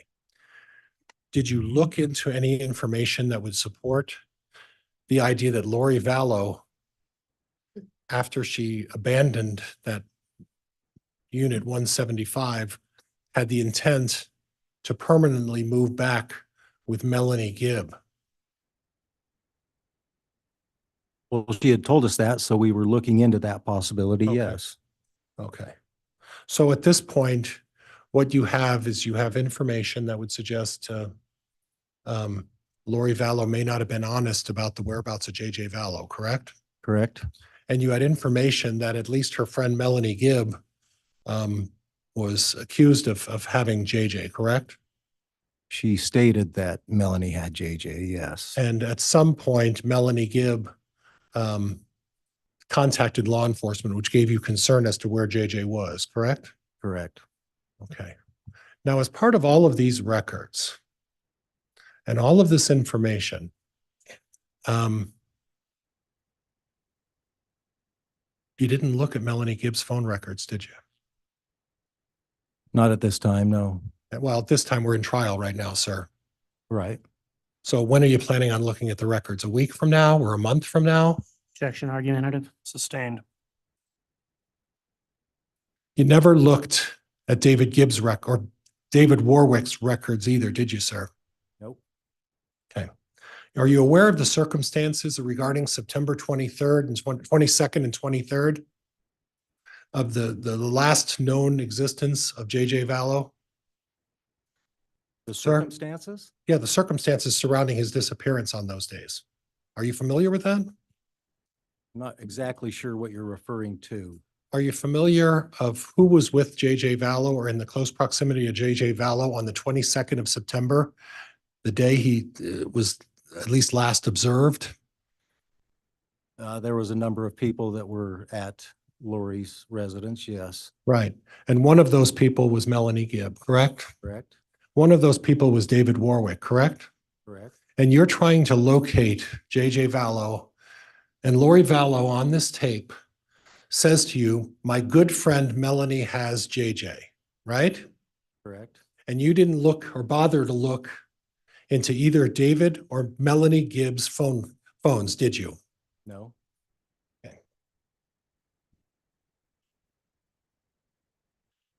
Would you agree with me that Ms. Vallow was very convincing? No, You wouldn't? no, Okay, well, you showed up and were there for 10 minutes, right? correct. She talked to you about a number of things and made a number of statements, and would you agree that a good number of those statements were not truthful? That's correct. And yet you didn't take any sort of action to detain her or to hold her, any type of, any sort of action that way, law enforcement action to detain her, to hold her from fleeing on the 26th, right? Correct. Okay. Then you went back again and talked to her, correct? On that same day? Yeah. Yes, yes. And then again, you didn't take any action, correct? Well, we hadn't established that JJ was not with Melanie Gibb at that time. Therefore, we had no reason to detain her. Now, I noticed during the tape recording that there was a comment that was made right after the first visit with on the recording. And if we have to go back, please tell me if you don't remember, we can revisit that. But after you left Lori Vallow's apartment, you made the comment, not. Do you remember saying that? I do. Yeah, and not, if I understand correctly, and please correct me, is a situation where that's sort of a code word for telling law enforcement to turn off your body cams and not record what you were about to talk about, correct? That would be correct. So in other words, as part of this investigation, you chose that we're going to not allow these statements to be recorded. That we're going to stop this body cam because we don't want to reveal or provide the information that the three of you officers were going to discuss. Is that correct? Objection argumentative. Overruled. Is that correct? Yes, we were going to state our opinions. Okay. We didn't get the benefit of your opinion then because you turned off the cam, right? That's right. And at the conclusion of the second body cam, did you do a little knock knock there too? No, Okay.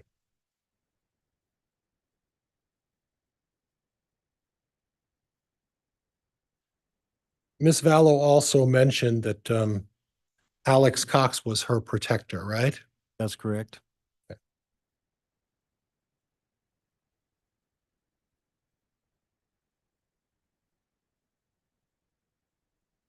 And you made mention that Melanie Gibb was not answering her phone, correct? You testified about that? Yes, And you made mention that Lori Vallow was not responding as well to phone calls, correct? later, yes. Okay, how many phone calls did you make to Chad Daybell seeking information about JJ? Myself, I did not make Okay. any. Okay. And there was no warrant to search Chad Daybell's property at that time, is that correct? That's correct.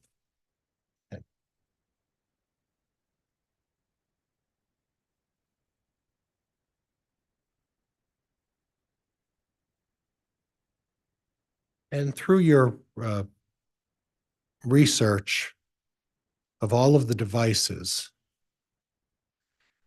you didn't find an email or Facebook posting or text that said from Chad Daybell saying, Lori, let's kill the kids. You never found anything like that, right? I did not.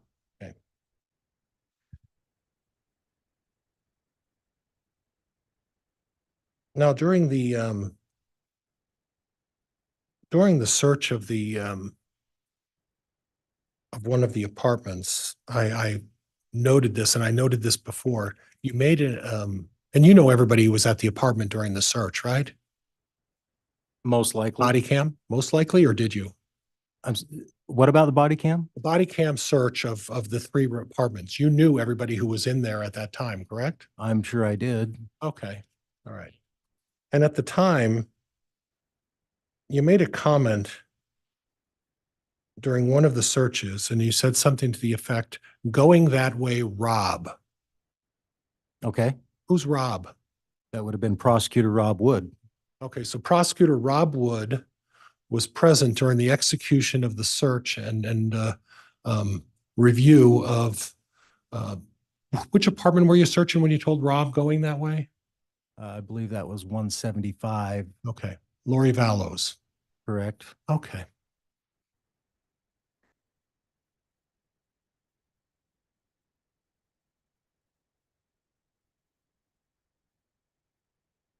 Did you have any information as to where Chad Daybell was living after he got back from his Knott's Berry Farm trip?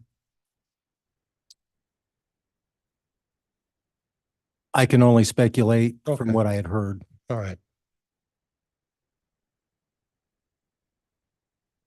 Now, you mentioned the fact that you also tapped some phone calls. Is that correct? No, That you saw a warrant to place, go ahead. a tap is to listen to somebody. We did not listen to anybody. Okay.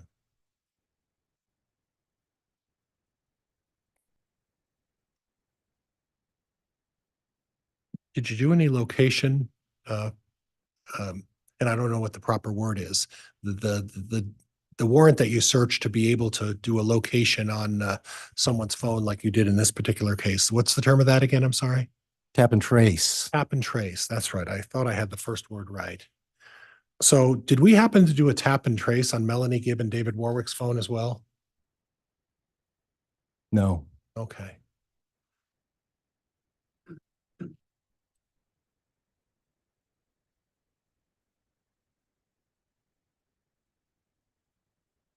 So the link to get Chad Daybell's phone information, that was based on the fact that you saw Chad and Lori holding hands at the Hobby Lobby and that they were married at that time, correct? can you give me a little more than link? All right. The reason for the search warrant to get Chad Daybell's phone is that he was married to Lori Vallow, correct? Yes. There was no indication that he had any involvement in the disappearance at that time of JJ Vallow, correct? Other than he wasn't responding to our requests. Well, he wasn't responding to yours because you didn't call him, right? I believe attempts were probably made to his phone, not by myself. Okay. And the question is that you said probably. So you really don't know the length and extent of what was taken to contact Chad Daybell, do you? That's right. So when you testified earlier today, when you said attempts were made to contact Chad Daybell, you really don't know what the attempts were made, do you? I can't be specific, no. Well, you can't give us any information because you don't know. Isn't that right? Objection argumentative. Overruled. You don't know, do you? Pryor, Mr. Pryor. Once I make a ruling, then the witness gets to answer the question, so don't jump in with another question like that. I'm sorry, Judge. You can answer it. I know attempts were made.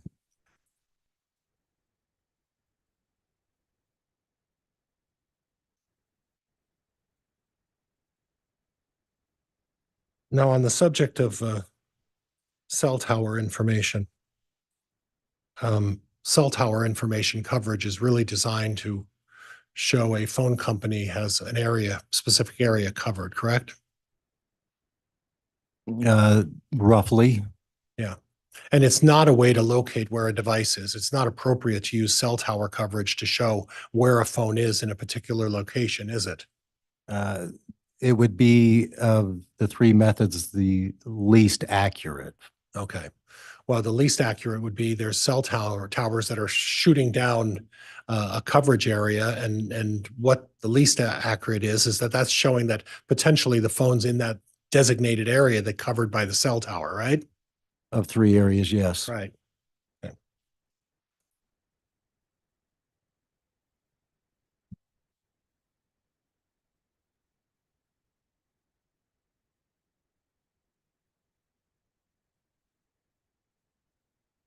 So the wedding photos, it's not unusual to have photos of a wedding, is it? No, And you don't know on that thumb drive that you said the family pictures of Mr. Daybell, you don't know whether those were copied to another thumb drive, do you? I do not. And just the photos of themselves are not anything peculiar or particularly alert to anything, correct? Are you talking about the wedding photos? The wedding photos, yeah. No. And did you research why people use malachite? It has something to do with the spirituality and other things. Okay.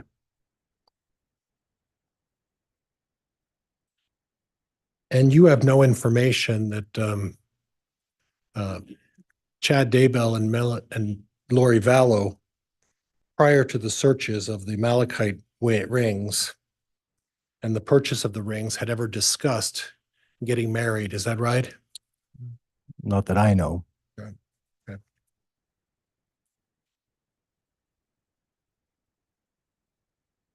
Judge, could I have one moment, please? You may. Thank you, Your Honor.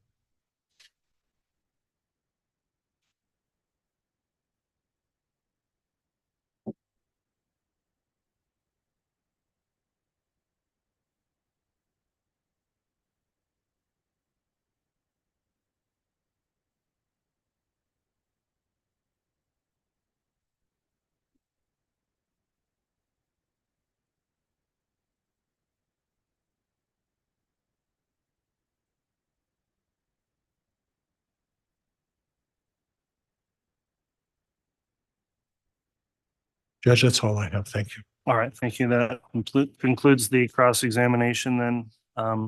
Mr. Wood, any redirect? Just briefly. Very well.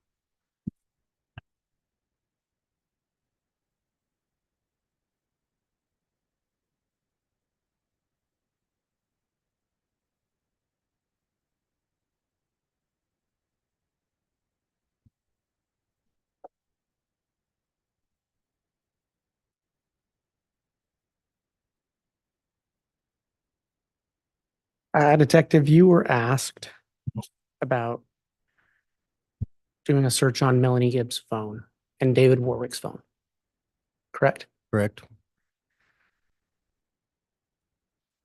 You testified earlier about a geofence. Yes. Did Melanie Gibb or David Warwick's phone show up in that geofence? No.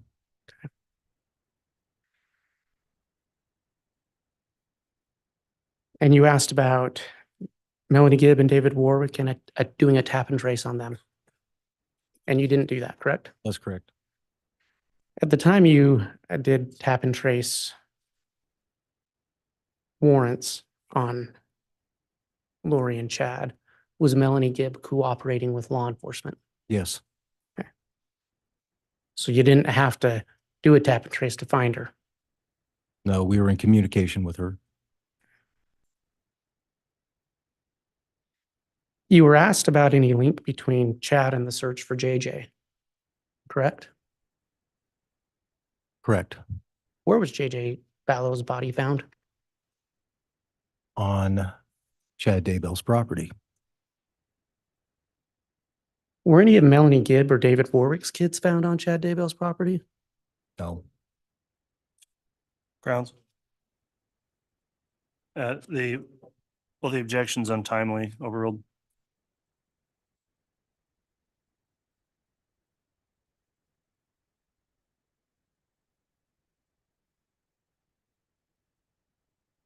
Your Honor, I have no further questions. All right, that'll conclude the testimony then of Officer Stubbs.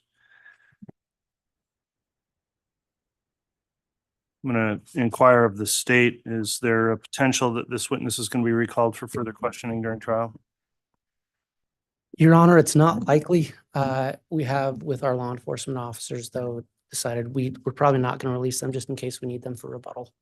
Okay, well, in that case, then, Officer Stubbs, you are still subject to the court's exclusionary order, so please don't follow the trial or watch the trial in any way after you step down in case you're recalled, unless you're advised by the prosecutors you can do so. If you are recalled, I'll be inquiring on whether or not you've abided by that instruction. Thank you for providing your testimony. You can go ahead and step down, and I'll let the state call another witness once you leave.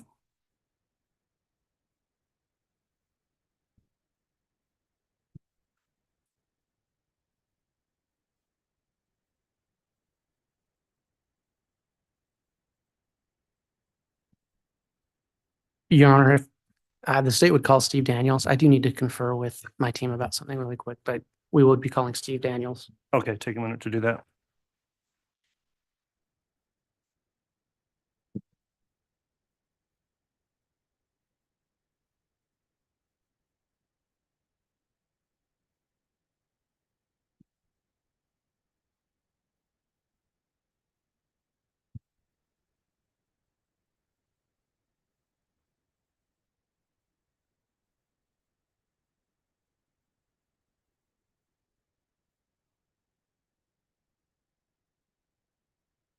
solemnly swear or affirm that testimony you're about to give will be the truth, the whole truth, and nothing but the truth, so help you God. Thank you.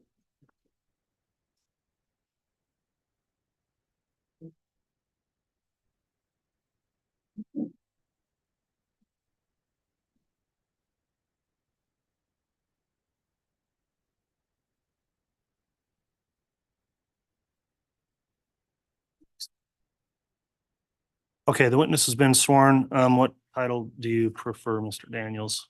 Agent. Okay, thank you. Agent Daniels, there's an exclusionary order in this case, meaning people testifying are not permitted to view testimony of those that testified before.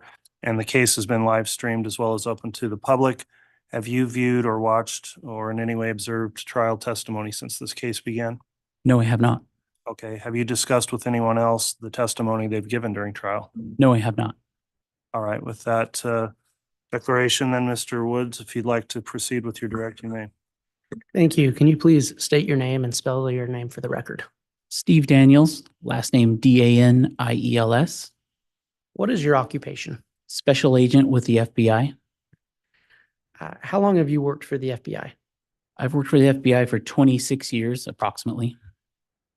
At any time in your work with the FBI, were you a part of the evidence response team? I was. What is the evidence response team? The evidence response team is basically the crime scene investigation team. We do forensics for the FBI. How does someone become a member of, now the evidence, we're saying evidence response team, can we call that ERT? Yes, we can. Is that how you normally refer to it? Correct. Yes. To shorten the time, how does someone become a member of ERT? And real quick, approximately 1 year ago, I stepped off of our ERT team. Okay, so you're no longer a member of ERT. Correct. When did you become a member of ERT? I was on ERT and off ERT.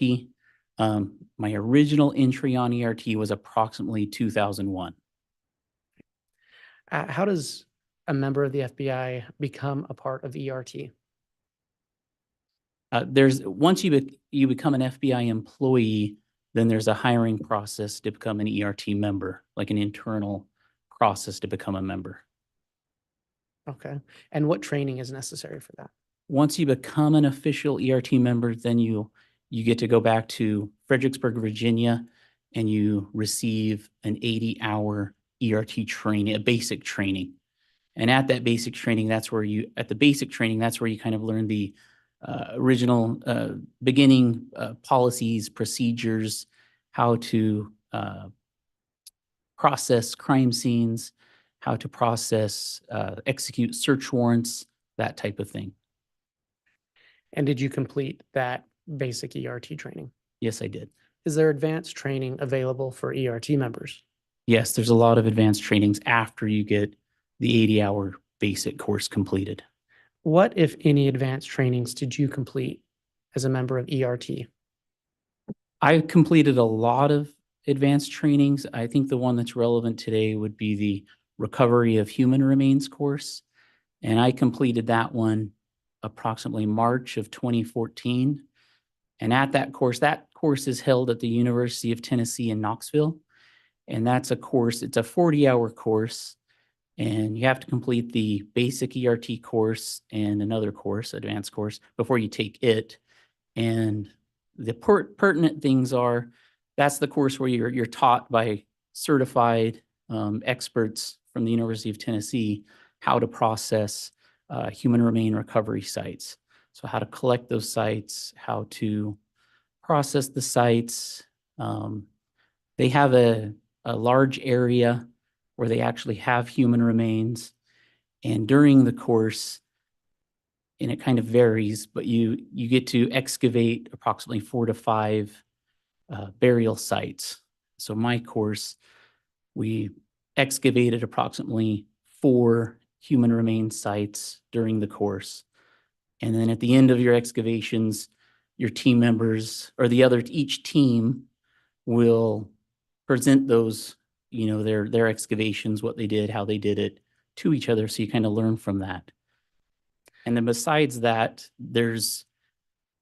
in this area, there's other human remains that are at various states of decomposition. So throughout the course, you kind of learn how the human remains, how they decompose under different circumstances, different variables, and that's all part of the training. And you completed that training. Correct, in 2014. Have you, other than this case, ever participated in the recovery of human remains? Yes. So since 2001 to approximately a year ago, I've participated in many different circumstances of recovering human remains. At any time, did you hold a leadership position within ERT? Yes, What was that? when I left ERT, I was the senior team leader for the evidence response team out of Salt Lake City, Utah, out of the Salt Lake City division. And our division covers the states of Utah, Idaho, and Montana. Were you involved with a search of the Chad Daybell residence on June 9th and 10th of 2020? I was. What was your involvement there? I was the ERT senior team leader for that search. And who asked you to be a part of that search? Approximately 1 week prior to the search, a local FBI case agent from the area contacted me and informed me that there would be a search warrant execution on the Chad Daybell property. And one of the things we'd be looking for would be human remains. And do you know where Chad Daybell's residence is located? Yes. Where is that? It's in Fremont County, Idaho, and I'd have to look up that address now. I can't remember the exact address. That's okay. What did you and your team do in preparation for the search of Chad Daybell's property? So once that FBI agent contacted me about a week prior to the search warrant execution, I spoke with that FBI agent who was one of the case agents for the FBI. And then we contacted local Rexburg Police Department. And then I would have contacted our evidence response team unit, and our evidence response team unit oversees all evidence response teams nationwide. And then I would have contacted the evidence or our FBI laboratory. And at the FBI laboratory, we have a group called the Operational Projects Unit. And together, all of us came up with a search strategy. So we kind of pulled our resources together, talked about this case, this search, this execution, and then the Operations Projects Unit was able to give us some satellite imagery of that property. The case agents, the local police were able to provide us with some information about the case. One of the things was like telephone information, text message information, and we kind of put that all together to come up with a plan. So we had a little bit of prior knowledge before we got there. So we kind of had a little bit of an idea of what we wanted to do. When did you arrive on the Daybell property? It would have been June 9th of 2020, and it would have been sometime after 7 a.m. What was the first thing you instructed your team to do? Since we had a week of preparation, we had approximately 8 ERT team members, official team members on site. So given that week of preparation, our team members were pre-assigned roles. So we kind of all had at least an initial role or responsibility prior to arrival. So some of those roles would have been to start a crime scene sign-in log, start overall photography of that crime scene. And that just involves getting as-is photos of what that property looks like. And we had a plan in place for how we wanted to start with some priority areas. And then I would have been starting my own log. I have an administrative log that I do. And one of the things, my responsibilities as a team leader is to do a walkthrough. So just doing a survey walkthrough of that property to see what we're actually dealing with now that we're there. And those are some of the initial things. And I'm sorry if I missed it. Did you designate priority areas for search? We had a couple priority areas. So one of our known priority areas from the aerial imagery that we looked at ahead of time, like satellite imagery, we knew there was a fire pit on the scene So that was a priority area for us for sure. So 2 of my ERT team members, they were designated to find the fire pit or go to it since we knew it was already there. And they were designated to further assess that fire pit. We knew from the aerial images that there was a fire pit, at least from whatever date our images were from. But we needed to, once we got there, we needed to see, what does this fire pit actually look like? Could it have been somewhere else on the dates that we were really interested in? Which the dates we were really interested in were, what did this fire pit look like in September of 2019? So I had a couple team members that were just designated with, once we get there, go straight to the fire pit, trying to assess, what is it? What are we dealing with? Is there anything else in that area? And so we had 2 people designated to that for sure. We had a text message that talked about burying something in a pet cemetery. So we knew that there was some kind of pet cemetery supposedly on the property. So one of my jobs was to try to figure out, where is this pet cemetery? So that was something we didn't know, but we wanted to try to assess that and see if we could figure that out. So that was something I'd be looking for once we got there. And then we had a telephone ping that showed one of the suspects in the case. We had a few, 3 or 4 telephone pings on the property from that September of 2019 time of interest that we had pre-placed on a kind of a satellite image of the property that gave us a few indicators that in September of 2019, these persons were in these areas on the property. So at least that gave us an idea of, hey, let's at least go check out those areas to see if there's any discrepancies, anything interesting in the vicinity of where those telephone pings were at. So we had a couple of those areas that we for sure wanted to go check out. And one of those was northeast of what we assessed to be some kind of pond on the property from those aerial imageries. Your Honor, I apologize. May I have a brief sidebar with counsel in the court? Yes.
All right, thanks, counsel. You can continue with direct. Mr. Wood. Thank you. And so after that sidebar, Your Honor, I do have some pictures to admit by way of stipulation. I do have copies for court and counsel. The first set of pictures would be 170 F through GG.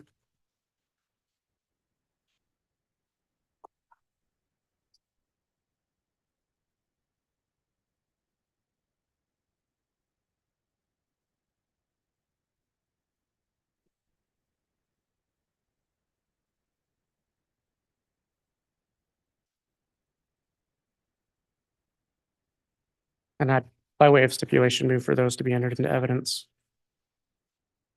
Any objection to 170F through GG? Okay, exhibits 170F through GG are all admitted. The next set of photos is 170 QQ through 170, or I apologize, 170 V through 170 QQ.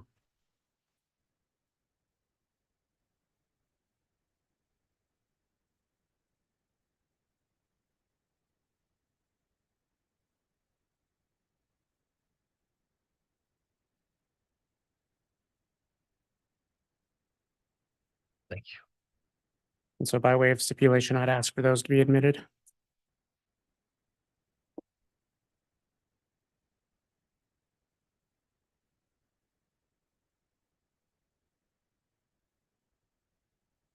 Any objection to 170? Was it V through QQ? V through QQ, V as in Victor. Any objection to those? If I could just have one moment, Judge, please. You may.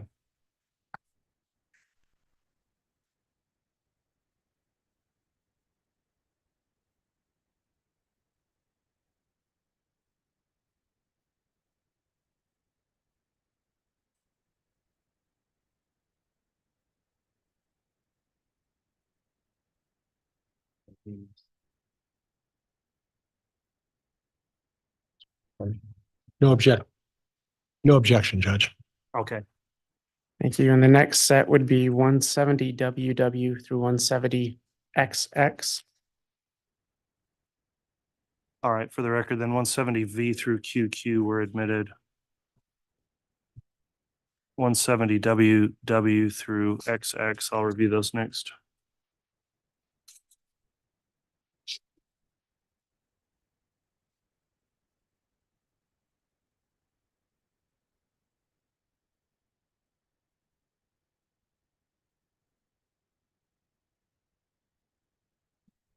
And I do want to clarify on marking, Mr. Wood, the first set of F through GG, I'm going to call them out individually to track on the record if these are what you have as well.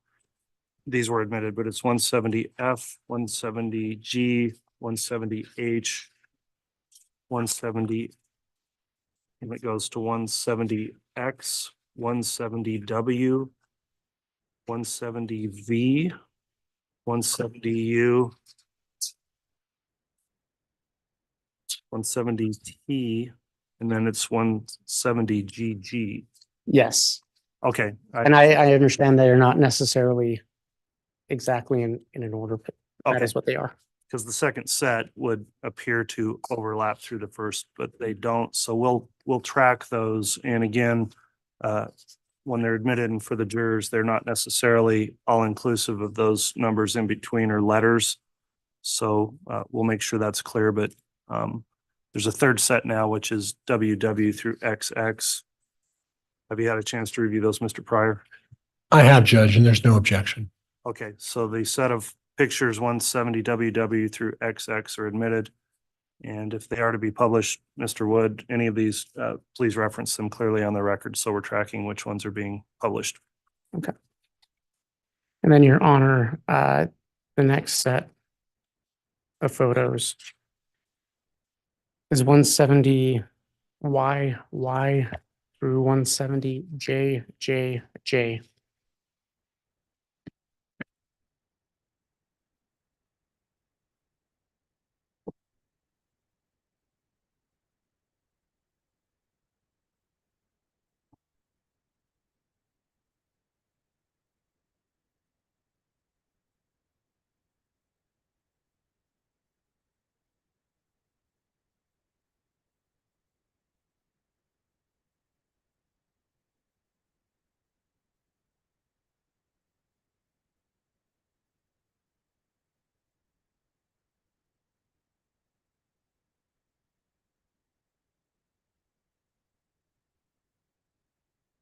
I believe those come in by way of stipulation as well, so I'll move for their admission.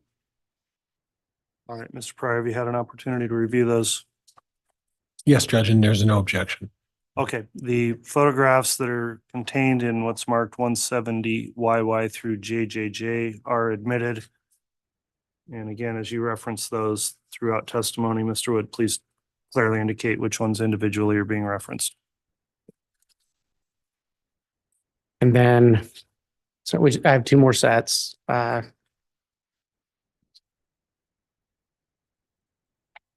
170 KKK through 170 WWW.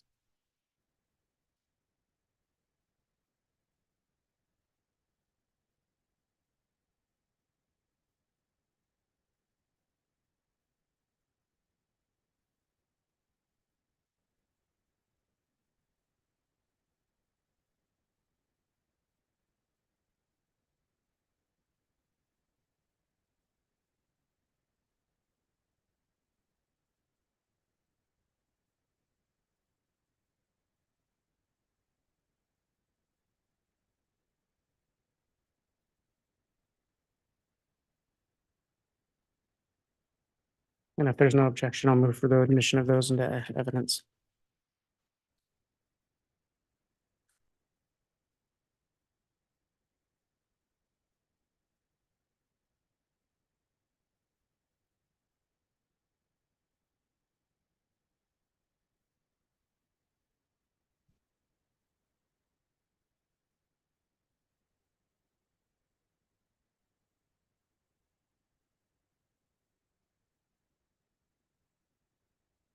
No objection, Judge. Okay, exhibits 170 KKK through WWW are all admitted also. Thank you. And then the last set, Your Honor, is 170A through 170U.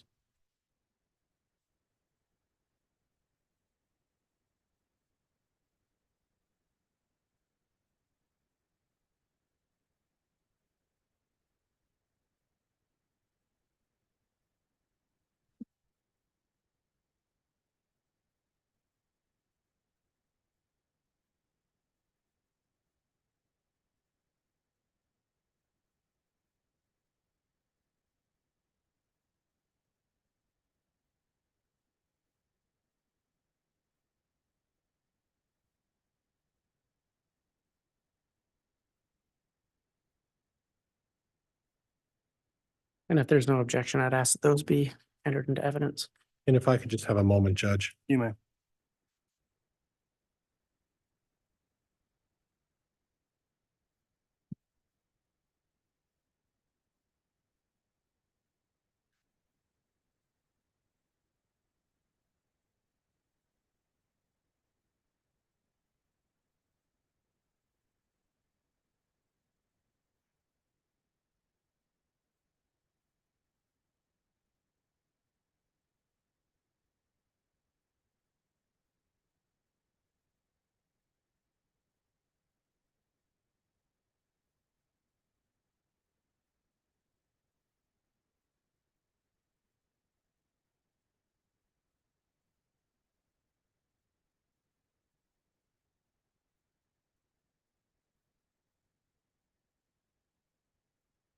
I have no objection, Judge.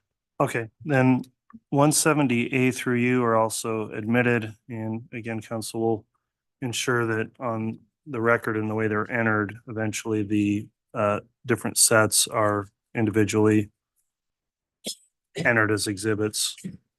So those have all been admitted now. Thank you, Your Honor. And I appreciate the court's patience in getting that clarified on the record. Agent Daniels, those pictures, were you able to look at those pictures as they were entered into evidence? I was. And do you recognize those pictures? I do. What are they? Those are the photographs that our ERT photographers took while we were there on June 9th and 10th of 2020. And did you work with other members of the FBI to create an interactive exhibit that detailed the work that you did you and your team did on the Daybell property on June 9th and 10th, 2020. I did. I worked with our total station, our Salt Lake City total station operator. I worked with our Salt Lake City Faro scanner operator, and I worked with the operational projects unit. That's our unit at the FBI laboratory in order to come up with an interactive. And you mentioned total station. Can you just very briefly describe for the court and the jury what a total station is? So total station is just a measuring device, and it's a point-to-point measuring device.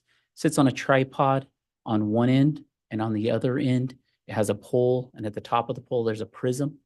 And on the end that's on top of the tripod, it shoots a laser to the end with the pole with the prism on top. And then that laser will shoot back to the tripod end. And like I said, it's really good for longer distances, and it's a point-to-point measuring tool. So the team can kind of dictate which pieces of evidence or objects it shoots in or measures.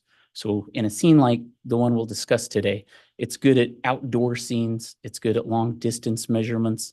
It's good at measuring perimeters or grids. And we'll discuss that today later. Is it fair to say, is it somewhat similar to a surveyor's tool? Yes, it's similar to what you'll see road construction crews using on the side of a road when they're shooting in longer distance measurements. And you mentioned a Faro scanner. If you just briefly describe for the court and the jury what a Faro scanner is. And the Faro scanner is another measuring tool that we'll use on our crime scenes. And it's also sits on a tripod, but there's just one measuring tool on the tripod, and it has a laser also, but the laser that it emits is directed by a mirror that spins on it, and it has a coverage area, horizontal coverage area of 360 degrees and a vertical area of 300 degrees. And as it rotates, it will shoot thousands, of measurements at a time. And we can't really, wherever we set that scanner, we can't really direct what it's picking up, but it's really good at scanning a lot of areas as it scans. And then we'll just move that around. And for this scene, we did just over 40 scans. So it's when they kind of complement each other. So it's really good using them on these scenes. You talked about the total station and the Faro scanner. Is the data collected by that voluminous? Yes. Okay. And this exhibit that you worked to create, was it created to summarize the voluminous data you collected through photographs, total station, Faro scanner? Was it used to summarize that in a way that is presentable to a jury?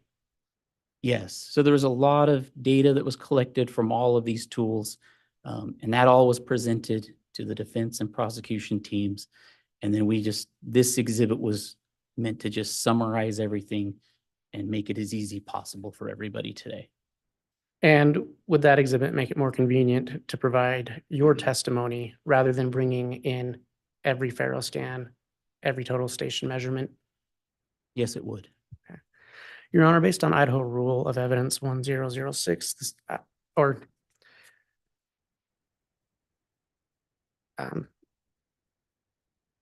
the state would move to admit that demonstrative, or apologize, the summary exhibit 171 that the agent has just described. All right, has defense counsel been able to review the exhibit?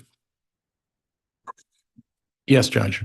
there any objection to the admission of summary exhibit 171? With the understanding, Judge, that it's being offered as a summary of this officer's testimony. All right, without objection then, and pursuant to Rule of Evidence 1006, the exhibit is admitted. Perfect. And Your Honor, may I publish? Yes. And just for the court's information, that exhibit is on a thumb drive. Okay, so it'll be marked with the corresponding 171 Yes. designation. Okay. I believe I gave the court a courtesy copy earlier, and then this one will be presented into evidence. Very well.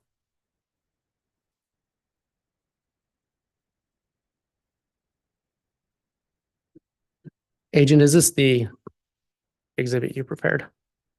Yes, it is.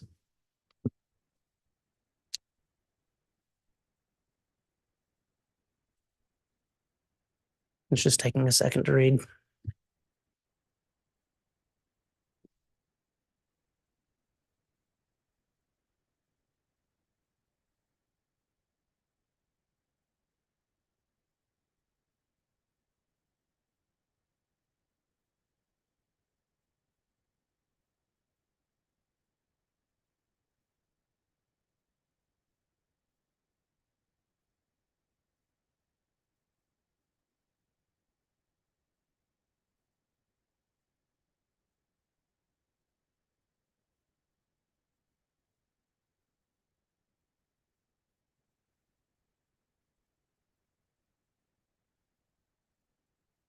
Your Honor, I apologize. I appear to be having a small technical difficulty. I'm going to try and reboot this.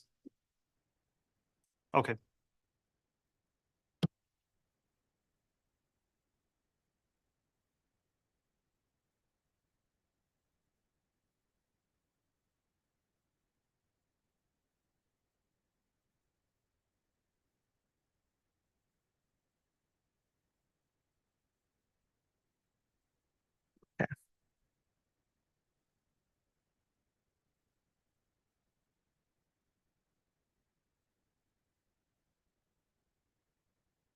All right, I think I have it going.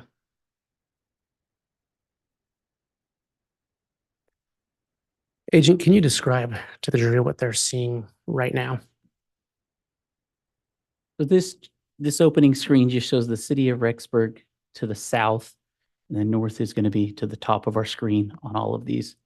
And then our Daybell property, Chad Daybell property is going to be up to the top here. And then I think the only thing else to mention is that on June 9th in the early morning, our ERT team staged at this Salem church as local law enforcement secured the Chad Daybell property prior to our arrival.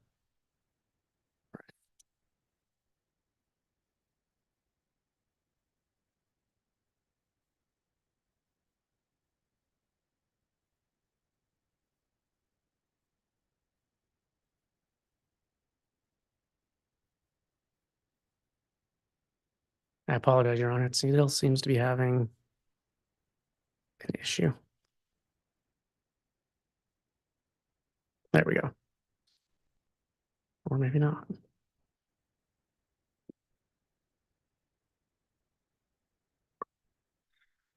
Your Honor, I do apologize for the technical difficulty. I'm going to try and reboot this one more time. And if it doesn't work, we have an alternative way of presenting it through him. Judge, could we approach this area so quickly? A sidebar. I would prefer if Mr. Wood maybe continues working on that. Is there another prosecutor that can sidebar in his absence?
Yeah.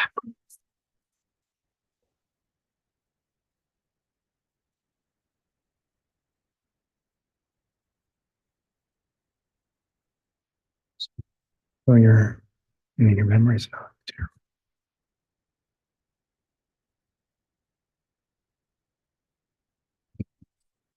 That's part.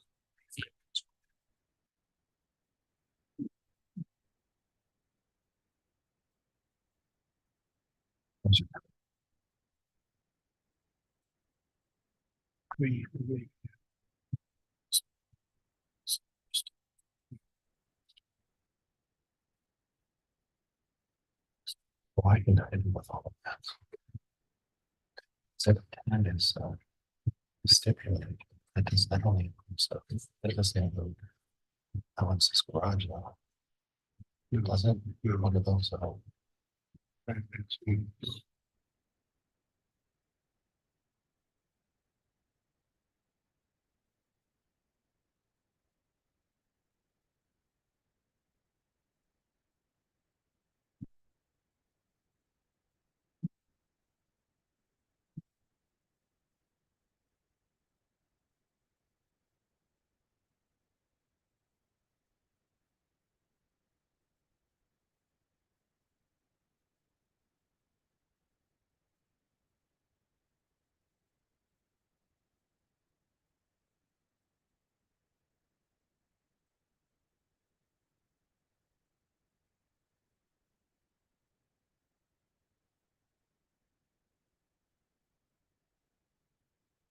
Your Honor, again, I apologize. We, this last night, so.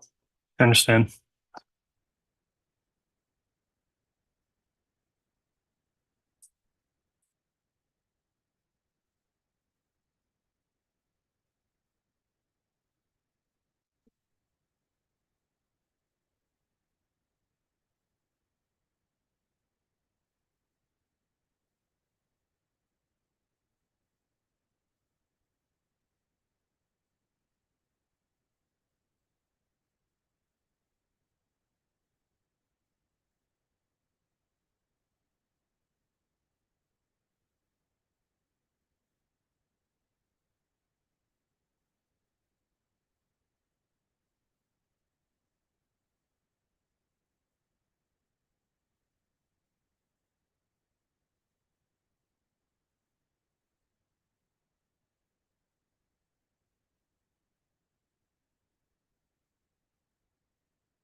Time. I don't know if we'd want to break for, I don't know if lunch would already be here. If it is, if we'd want to break for an early lunch, we can get this figured out. If you think it's going to be some additional time, that's probably the best choice at this time.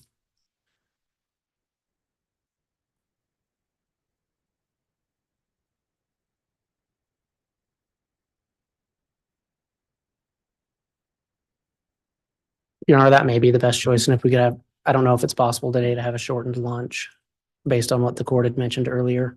Okay, let's try and do that. We'll break for lunch at this time. It's 1:45 p.m. I'd like to try to get back on with additional evidence at 12:30 if possible for a 45-minute lunch recess. Hopefully that's enough time to get lunch to the jurors and allow everyone to take the necessary break. So we'll break now for the lunch recess and we'll resume back, hopefully starting back up at 12:30. All right, please. So.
All right, if we could have the jurors brought in, please.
All right, Reed.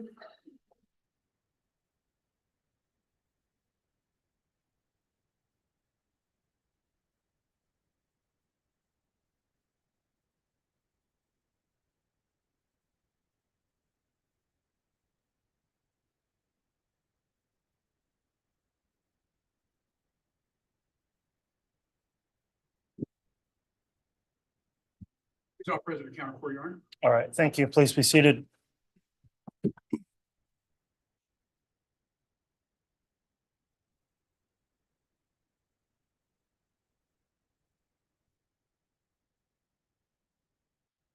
All right, we've concluded the lunch break. We're back on the record on CR 22-21-16-23, State of Idaho versus Chad Guy Daybell.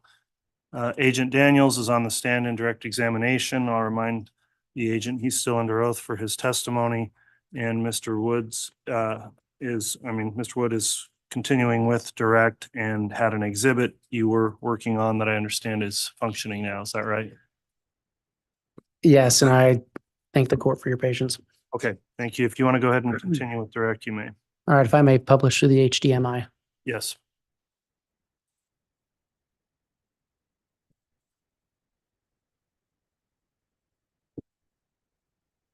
Agent Daniels, you were in the process of just quickly describing what this picture shows.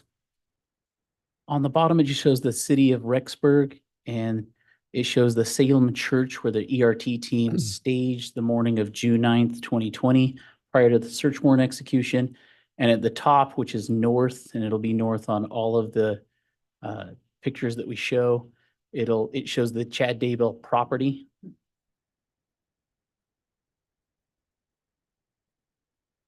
And just to clarify, you were part of the search there on June 9th, correct? Correct. I was the ERT senior team leader. All right. Agent, I'm going to start with the house on the property.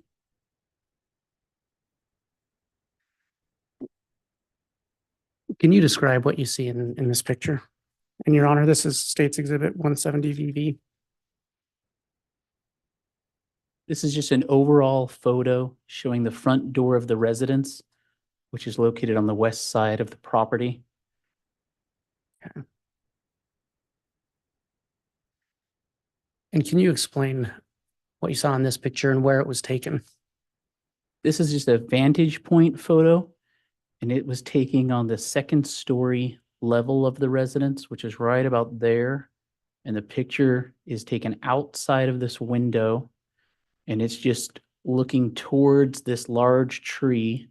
And that's in the area of where we found J.J. Vallow's human remains. And then in that photo, you see a trailer there, and that's not typically there. That's a law enforcement trailer. Okay. And where was this photo taken from? This is another vantage point photo from that same window on the second story of the residence. And I'm pointing to it with my laser pointer. And it's just showing, we've just changed directions a little bit. So now it's showing some of the outbuildings. We call them outbuildings. So a chicken coop, another shed, and then there's a larger garage or barn in the background. And just past that garage is where we found Tylee Ryan's human remains. And then over to the right, I'm trying to point to it with my laser pointer, and this area is the area of where the fire pit was located. And then there's another law enforcement vehicle right here that typically isn't there. And with these vantage point photos, we're just trying to show the perspective. If you were a resident in the home, these are some of what you would see looking out of the home. Judge, could I have a listing of what picture number that was last? That was 170TT. All right, thank you. And Mr. Wood, if you'll try to reference Yes. those each time, thank you. And this next picture is 170WW. Agent, if you can tell us what you see and where that was taken from. This is another ERT photograph, another vantage point photo from the residence, and it's looking through a kitchen window. And this time it's still pointing to the east part of the property. And this time you can see kind of that area of that large garage or barn. Eventually we'll see better pictures of that barn, but this is the area where there's a large garage door, so the entryway to that barn. And then on what ends up being the southeast corner of that garage or barn, there's kind of a man door. So from this photo, you can see the entryways to that large garage. And then past that garage again was where we end up locating Tylee Ryan's burial site. And then just to the right is the area of the fire pit. And Your Honor, this photo is 170SS. If you can just briefly describe where that was taken from and what you see. This is another ERT photo, and it was taken from one of the bedrooms on the southeast portion of the residence. And it's another vantage point photograph. And as you look to the east of the property, again, you can see the outbuildings, the entrances to those outbuildings. You can see the entrance to the garage. There's a garage door in this area where I'm pointing. And then there's a man door. Can't really see it, but it's in the southeast corner of that garage or barn. And then you can see the top part of the large tree. And in at the base of that tree in that area is where we found J.J. Vallow's remains. And then just past the large garage is where we found Tylee Ryan's remains. And just in this area is where the fire pit's located. And Your Honor, I misspoke. That was picture 170XX. Okay.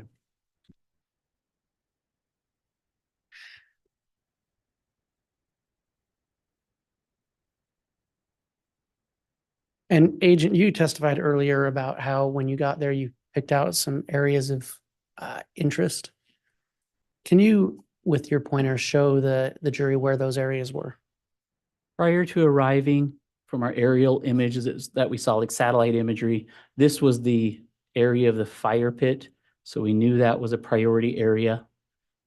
We were going to look for Pet Cemetery, which we didn't know where it was on the property yet.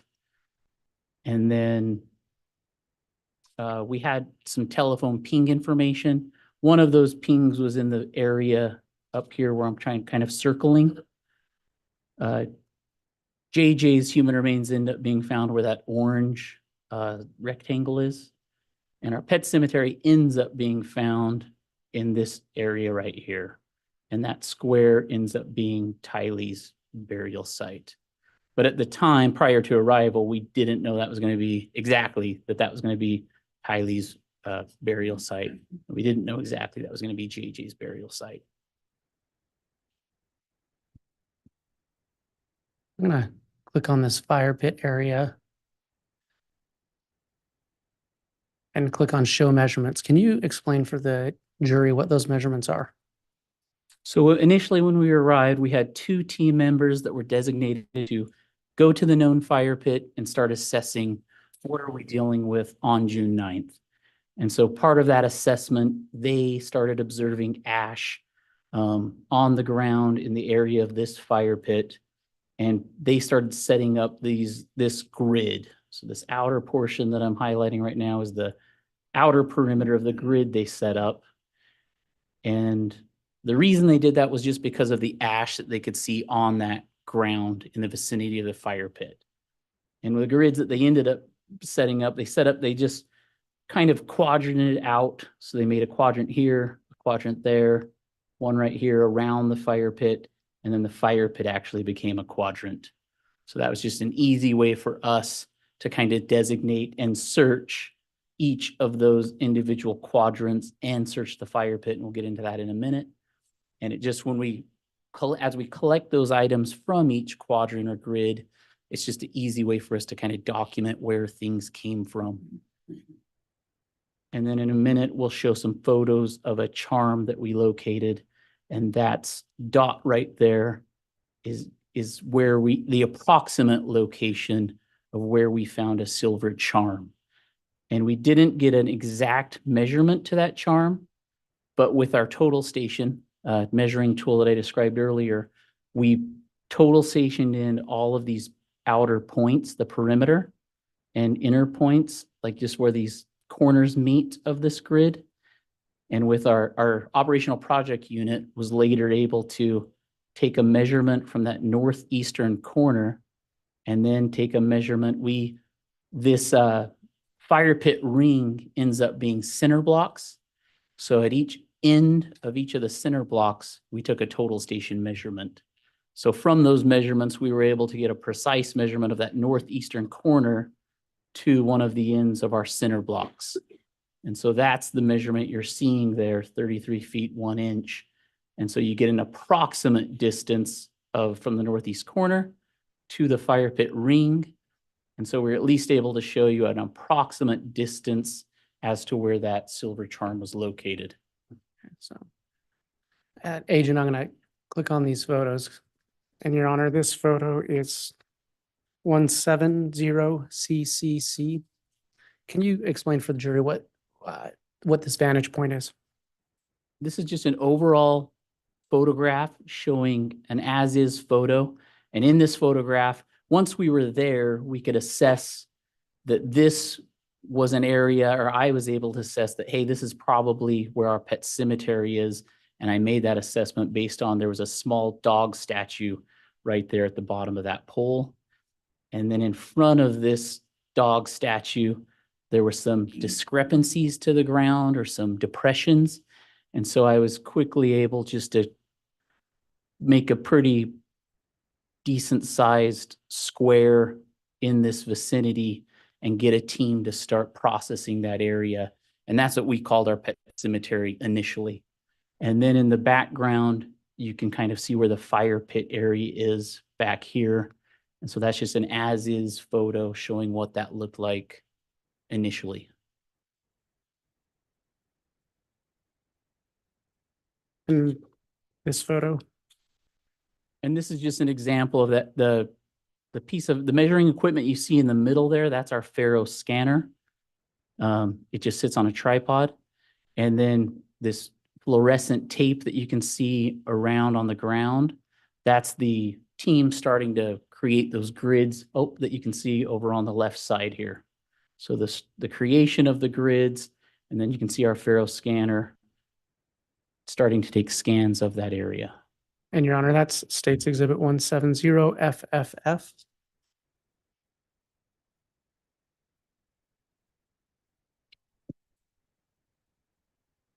And this is States Exhibit 170BBB as in Bravo. And Agent, can you describe what you see here? And knowing that there was a fire pit and knowing that that could be a place where we could potentially find evidence, we processed this fire pit, and we wanted to show this photo just to talk about that a little bit. So this is an as-is photo of what this fire pit looked like when we arrived on June 9th. And the way we're going to process this fire pit is we're just going to process it layer by layer, and I'll probably say that a lot today, but we're going to process this layer by layer. We're going to take that initial top layer of tree branches out of there, look through it for evidence, and then eventually when we start getting to the soil and debris that's in the fire pit, we'll start processing that soil and debris. And we've got a particular way that we'll process that. We put a tarp down, and then we have sifters. So we have wooden sifters, and within these sifters, we have wire mesh. And then on top of that tarp, we use 5-gallon buckets. And so eventually we'll get shovels and usually end up scooping out the different soil, the layers of soil into these 5-gallon buckets. And then it's a team effort. So the team members will start taking the soil to the sifters. And it's usually at least a 2-person operation. One person's required to operate the sifter. You kind of have to shake it back and forth. And at least one person has to pour the 5-gallon buckets of soil and debris into the sifter. And then you start watching to see what you're collecting. And then we'll start, if there's anything valuable that shows up, we'll start collecting that. So that's kind of a quick explanation of what that process is like. And that sifting process is done at the fire pit. Eventually, when we start identifying the burial sites, we do a sifting process at JJ's burial and at Tylee's burial. So that's a common sifting process that's done throughout this scene this day, or these days. Your Honor, this is photo 170 AAA. And Agent, can you tell the jury what's going on in this photo? And this is just, we're continuing that process I just described. So those tree branches are obviously gone. We're at a new layer. And then we're just continuing to go through these different layers. And that process I just described would be happening. And then as we're going through that soil and we're sifting the soil, we're going to start collecting evidence. And we'll start to see some photos of that in a minute of what we start collecting. And then this just is just closer to being finished processing the fire pit. You can see that we've finally taken a rake. You can see the different lines through the soil. So we've raked a lot of that final layer. We've removed even the center blocks. So we've kind of getting close to completion here, but that's what it looks like kind of when you're done. And then a lot of the outside grids, they most likely didn't have any sifting done in those outside grids, but this raking process was probably done on those harder surfaces, and usually just a visual inspection of the harder surfaces with some kind of raking tool is all that would be required to see if you can see any evidence. All right. And Your Honor, that was photo 170ZZ. Detective, what is, and Your Honor, this is photo 170YY. Agent, what did you observe in this photo? This is a Pura Vida chain that was collected from the fire pit. So from that sifting operation that we did, this is one of the important pieces of evidence that we collected. And so this is the type of things that you will find when you do those, sift through all of that soil and debris. And then other things that were collected from the fire pit were possible bone fragments, possible organic material. There was at least one possible fabric piece and a possible cloth piece. And I'm using possible because at the time we're doing this out there, a lot of the smaller things that we're finding in fire pits, we can't make the determination on scene. So for a lot of that stuff, we'll just collect that, and then later we'll send that to a laboratory to get determinations. Judge, can I voir dire a native objection? You'll have to wait till another question now, Mr. Pryor. And Agent, what did you observe in this photo? This is the silver charm that was collected, and it's the one that will reference back to this red dot in the measurement screen over here at the northeast area. And And so Your Honor, I just, for the record, that's 170 as in Delta. And as the team was setting up this grid, this was one of the first pieces of evidence that we collected on June 9th. As they were setting up this grid, they observed that silver charm just outside of our grid perimeter. All right.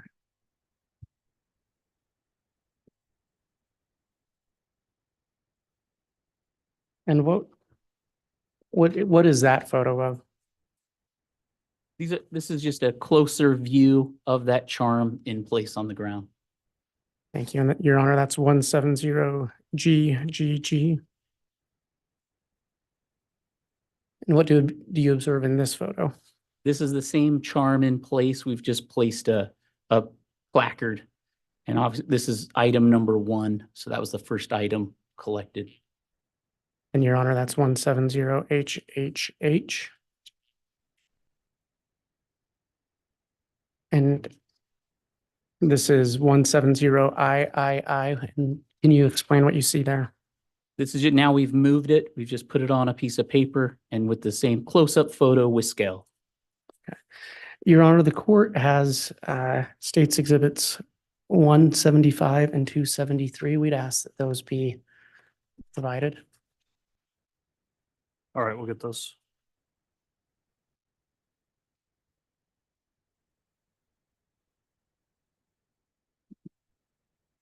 And then while they're getting that, if the state could be handed States Exhibit 6.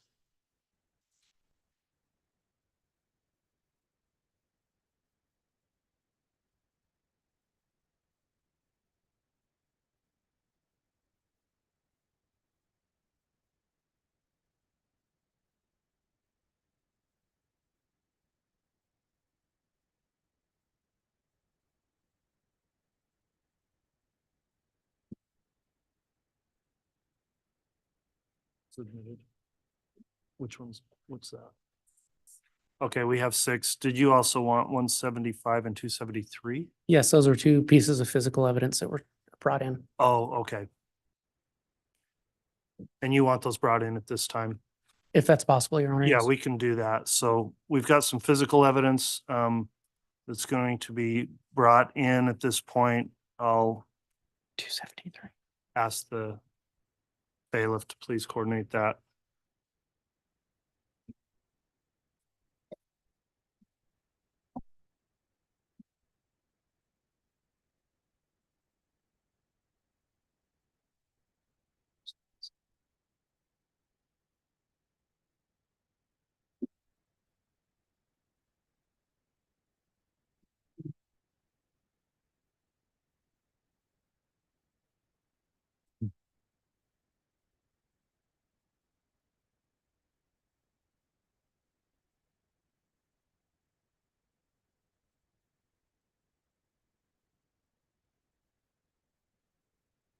Your Honor, I might inquire now. These next 2 items are smaller items. Do you want them placed on the table or can they be given to Mr. Daniels on the stand?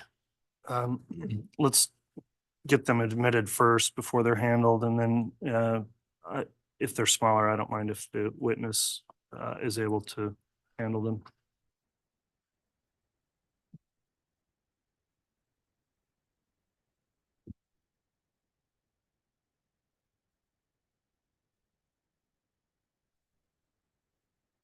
You want to allow defense an opportunity to view those, Yes. and then we'll, Marking them, Your Honor. okay, thank you.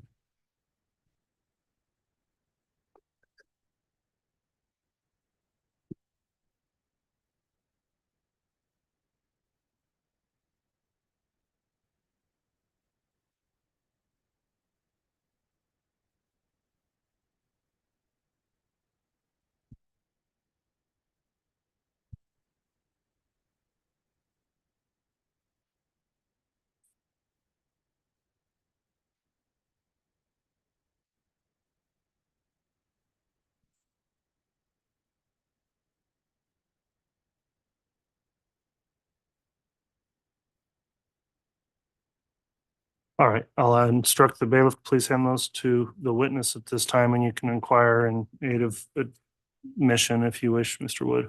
Thank you. Agent, do you recognize what's been marked as State's Exhibit 273?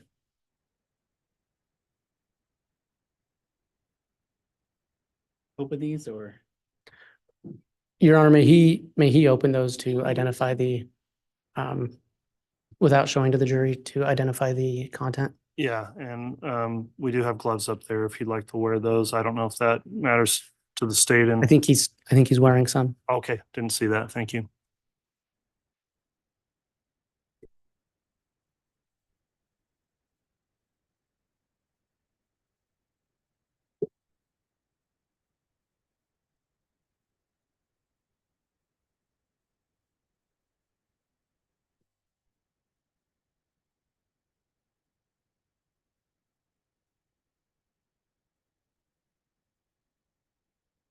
I recognize these.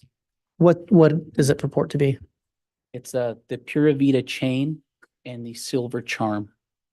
Okay, and which one was marked as 273? The Pura Vida chain. Okay. Is that the same chain that was collected from Chad Daybell's residence on June 9th, 2020? Yes, it is. Your Honor, I'd ask that State's Exhibit 273 be entered into evidence. Any objection? All No right. objection, Judge. All right, without objection, then that was 273 is admitted. And then can you identify State's Exhibit 175? Yes, What does that purport to be? it's the silver charm. And is that the charm that you and your team recovered on June 9th, 2020? Yes, it is. You recognize it to be the same? Yes, I do. Your Honor, I'd ask that State's Exhibit 175 be entered into evidence. No objection, Judge. Very well, 175 is also admitted. And Your Honor, we'd like to show those to the jury. I don't know how the court would like that. We do have plastic baggies they can be placed into, so nobody's actually handling them. If you want the witness or the bailiff to show it to them. You can do that either way, Mr. Wood, or you could also probably project an image of them with the Elmo. Oh, that makes sense. Okay.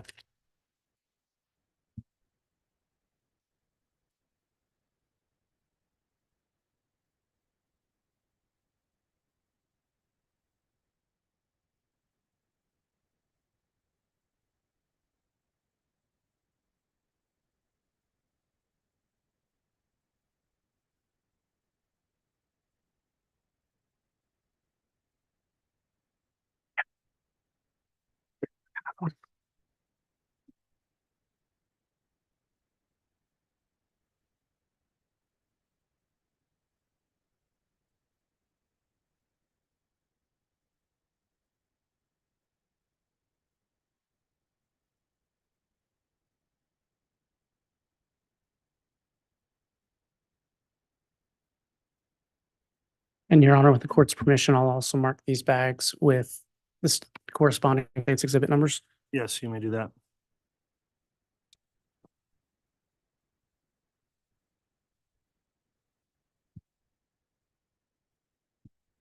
And may I publish by the Elmo? Yes.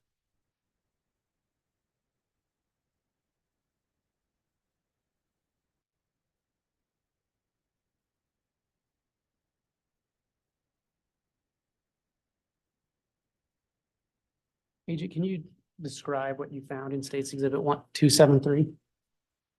This is the Pura Vida chain that was found inside the fire pit. And then on this end right here is where it says Pura Vida.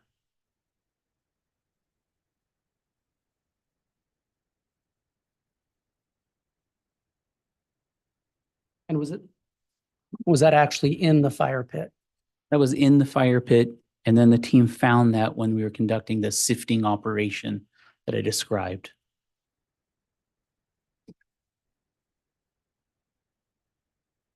Your Honor, for the record, I'm now publishing State's Exhibit 175. All right, 175 is being published. And can you describe what you see there?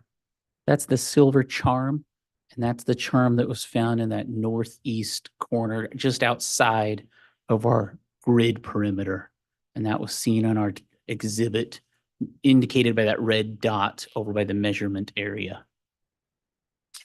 And Your Honor, for the record, I'm now publishing State's Exhibit 6.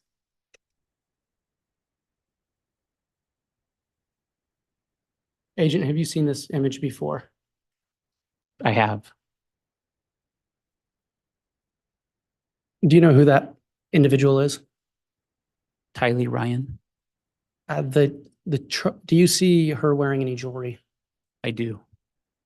Does that jewelry resemble or look like the jewelry recovered from Chad Daybell's property?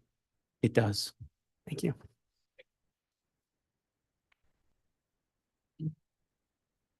And Your Honor, if I can go back to the HDMI.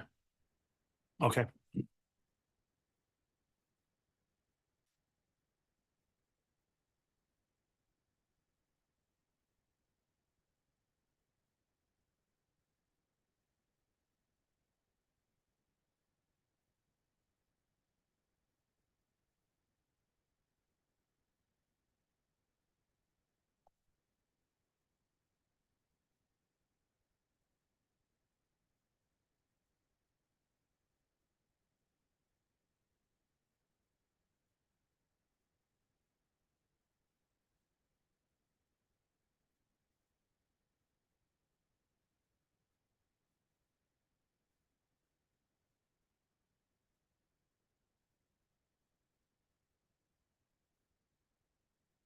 Agent, I'm going to click on this area that's been marked as Site 2. And what was Site 2? Site 2 is the burial site for Tylee Ryan.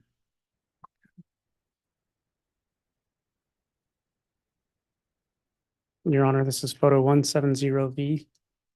Agent, can you describe what the jury is seeing in this photograph? This shows our initial pet cemetery site, and I'm kind of highlighting it with the pointer.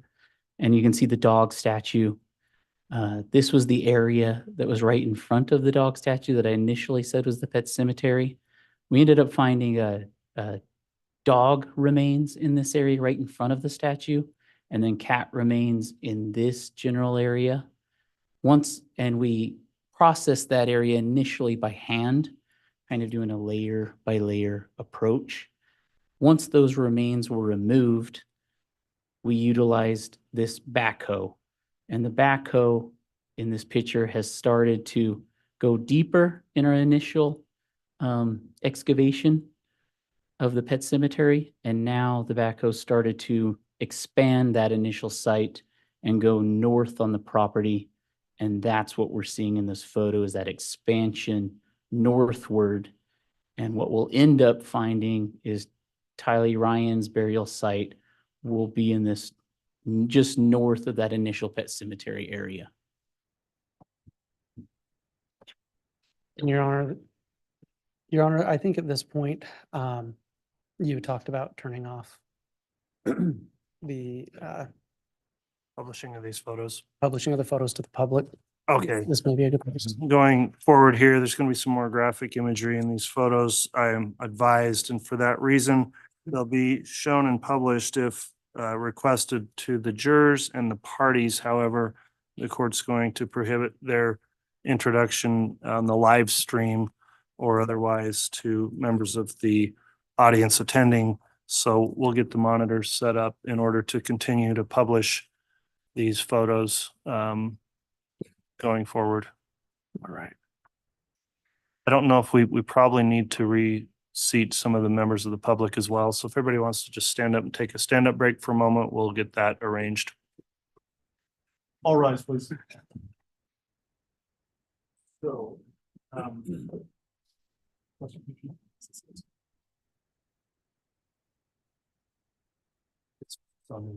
So folks, all seats are fair game at this point. We got to clear off from this side. So you can sit anywhere in this general area, even in that front row, right over there where it says reserve.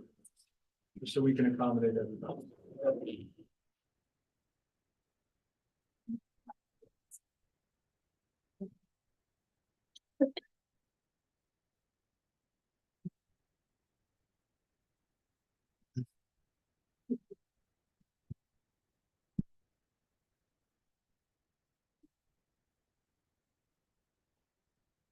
And once you are settled, you're welcome to sit down.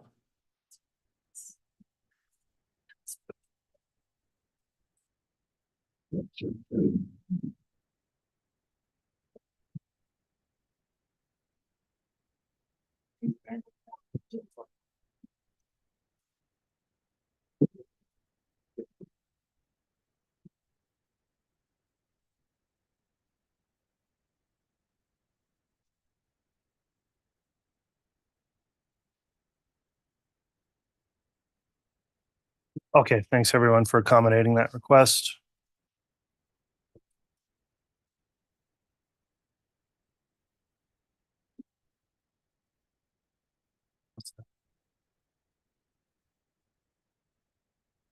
Are the jurors monitors working? Okay, thank you.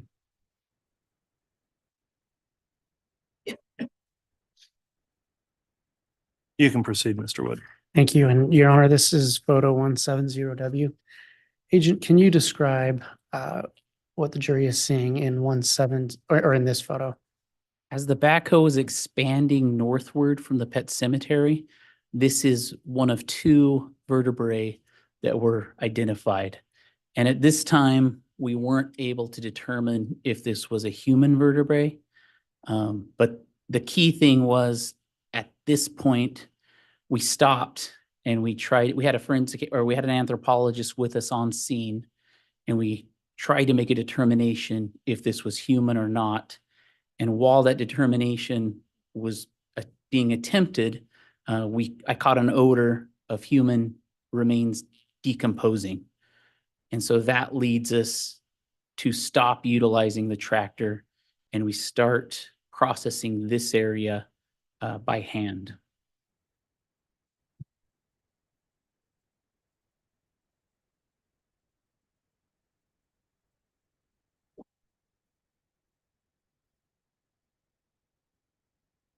And Your Honor, this is photo 170X.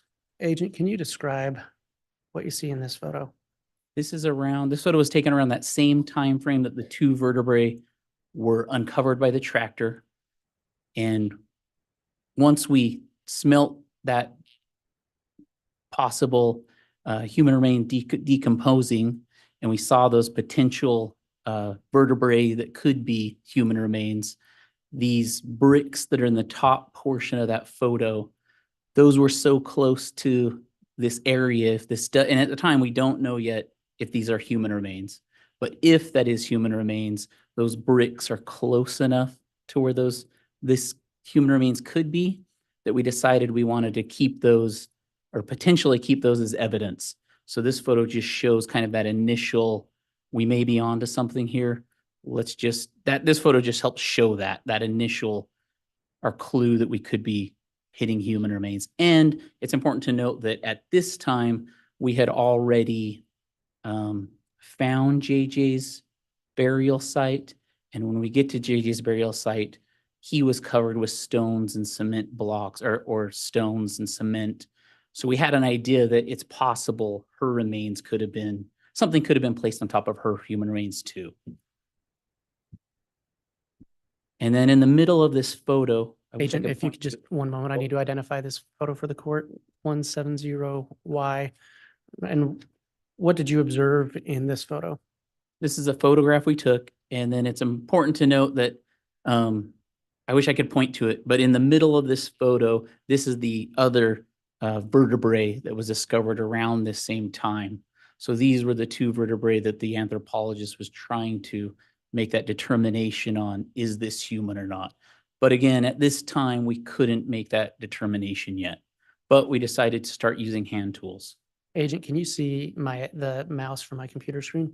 Yes, Is this yes. what you were talking about? Yep, that's what I'm talking about. Thank you.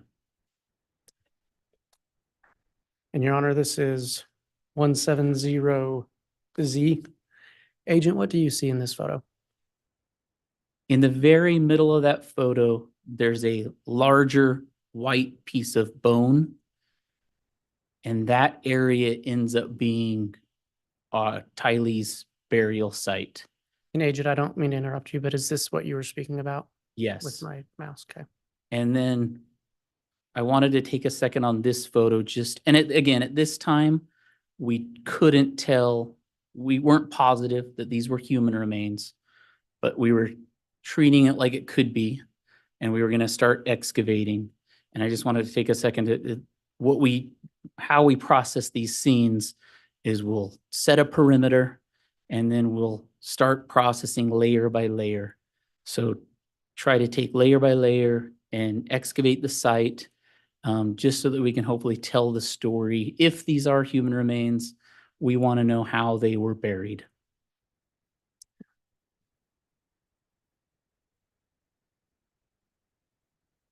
Your Honor, this is photo 170AA. And Agent, what did you observe in this photograph? And this is just a closer, now we've excavated that bone that we saw in the last one. So we're getting a little bit deeper around it. We haven't fully excavated it, but we're just getting deeper around it, trying to excavate it. So now you're starting to see flesh. You're starting to see some charred parts of it. And so the team's just attempting to make sense of what is this. It still doesn't have any, we can't associate or identify it with human yet. Our anthropologists can't say it's human yet. So we're just trying to excavate down. Can we get to it? Can we see more of it to try to make those determinations? And another thing just to note is that we have a variety of tools that we'll use to do these excavations.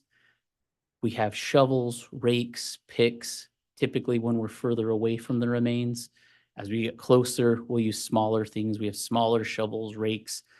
We have wooden tools that we'll use. We like to use clay modeling tools. We like to use tongue depressors if we get closer to bone and flesh.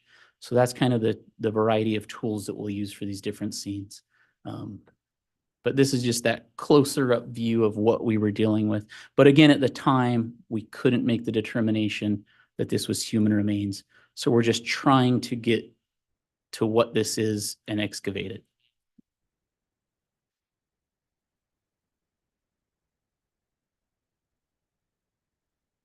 And Your Honor, this is photo 170DD as in Delta.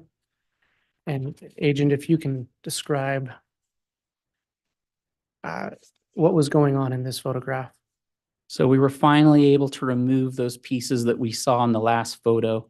And these were the first pieces of what ends up being Tylee Ryan that we're able to excavate. And you can see from the photos, it was difficult for us to excavate. And when we finally excavated it, these were the first pieces that we were able to say, these are human remains. And at this point, this was kind of our ending point, or we started wrapping up for the day. And so these human remains ended up going to the coroner. So they ended up going to the coroner's. The coroner removed them from the scene. And then at this point, we knew for sure that site we were just looking at, that's going to be Tylee Ryan's burial site. And that's where we're going to excavate. So we set up a good perimeter now, and we'll come back on June 10th and finish excavating that site and come up with a better strategy or plan to finish the excavation. At this point, it was kind of hard for the team, the entire team. We had more than the ERT team out there, all of law enforcement. It was just, we didn't know necessarily what we were dealing with up until this point. So it was nice to have that final confirmation that these are human remains. And now we kind of stopped for the day knowing that at least we've got the right site. We'll come back tomorrow and fresh, and we'll finish the excavation. And Your Honor, this is photo 170BB as in Bravo. And Agent, is this just a closer up photo of the last? Yeah, this is just a closer up photo of those bigger pieces that we were able to excavate that day. And it just shows kind of some of that charring pink flesh, what we were able to remove on June 9th, 2020, kind of closed out our day with that burial.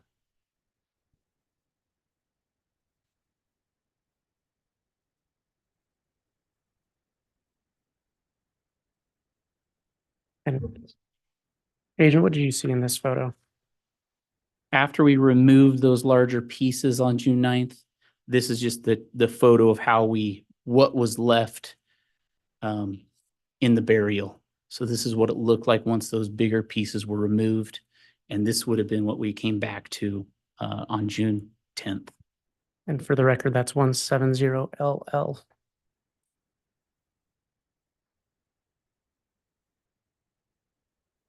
And Your Honor, this is 170CC. What was happening in this picture?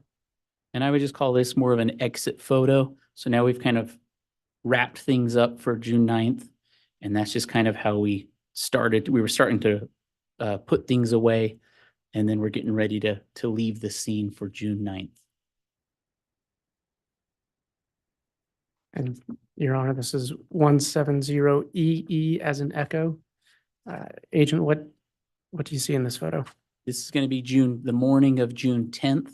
So now we're back on scene, and we're one of our priorities, we have a lot of priorities, but one of the priorities for June 10th is going to be to finish the excavation of Tylee Ryan's burial site.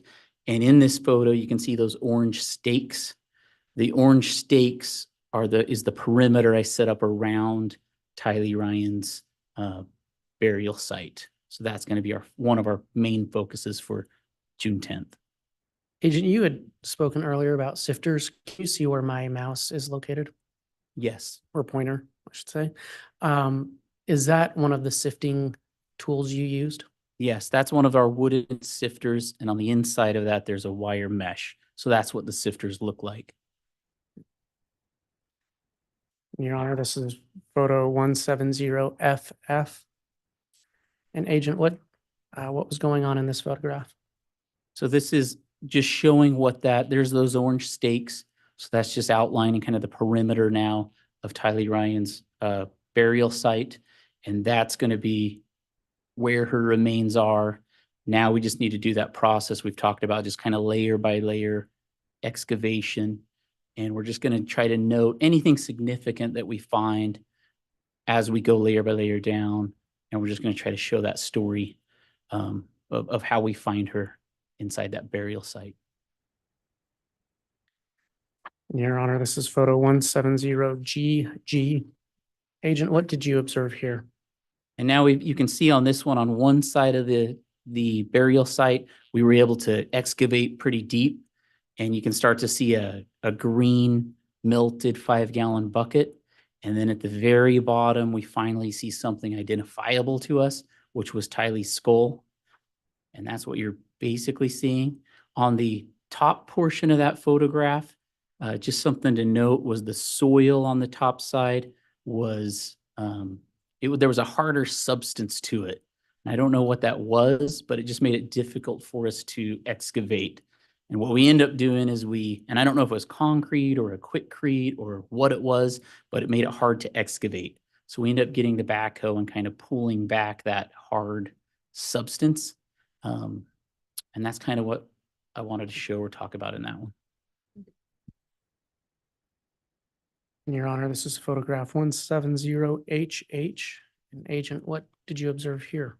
Now you can see that we've got around the entire human remains. And this is just we're pedestaling out these human remains, and it's just something really unique. They don't look like human remains. What we end up finding is just kind of this melted mass of remains. And you can see that you can kind of see the edge of the melted green bucket on this photo. And we finally did get to the other side where that harder substance soil was. We got past that, but we're able to at least give you guys an idea of how these remains were buried. And Your Honor, this is photo 170II. Agent, what did you observe here? This is just a close-up of that mass of remains. And initially, when we were trying to excavate from the top, not knowing what it was, this is just a good example of kind of why we didn't know what it was. We were trying to excavate this. It felt like it was organic material, but we just couldn't, it didn't make sense to us. Like, this doesn't look like human remains, but it's not dirt. I mean, that was the top part we were trying to get through and we couldn't make sense of it. And Your Honor, this is photo 170KK. Agent, what did you observe in this?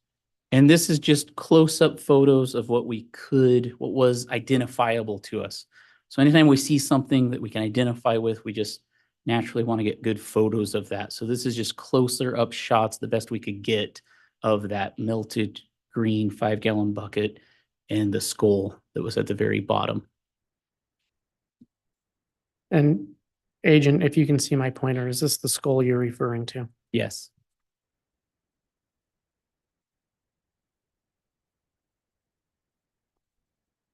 And Your Honor, this is 170JJ. Agent, what is this? This is just another close-up as best we could. Again, we're trying to get deep in that hole or the burial and get a close-up as best we can in place of that skull. And that's what you're seeing.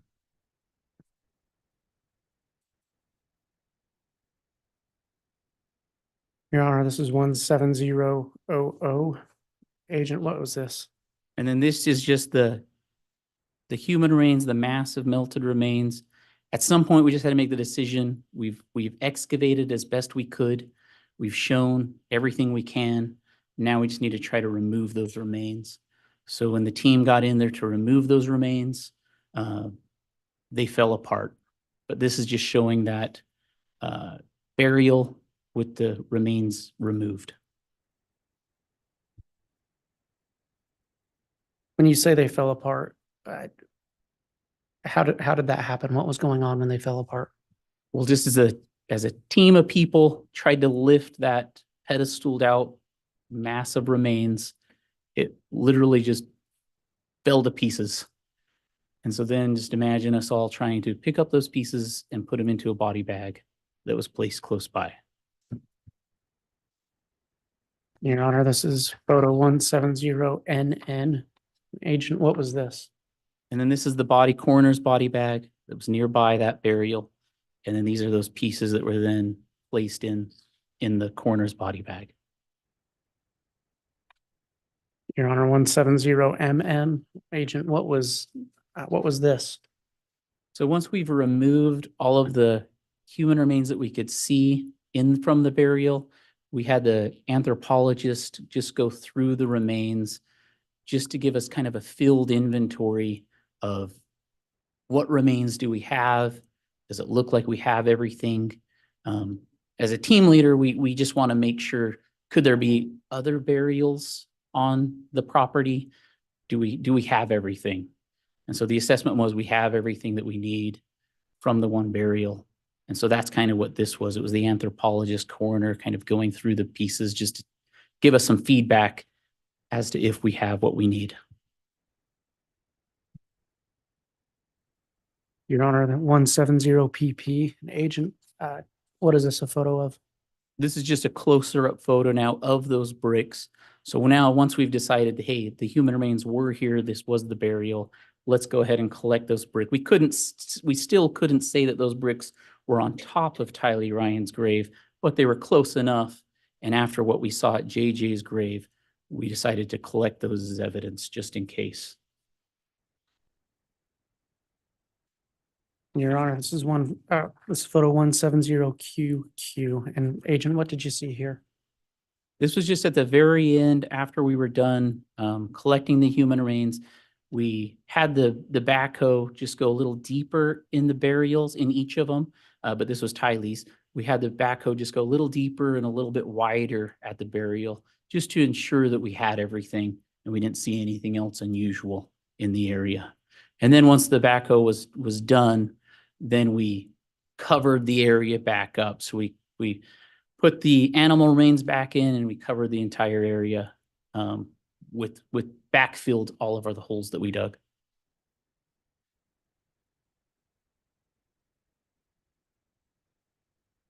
Agent, what do you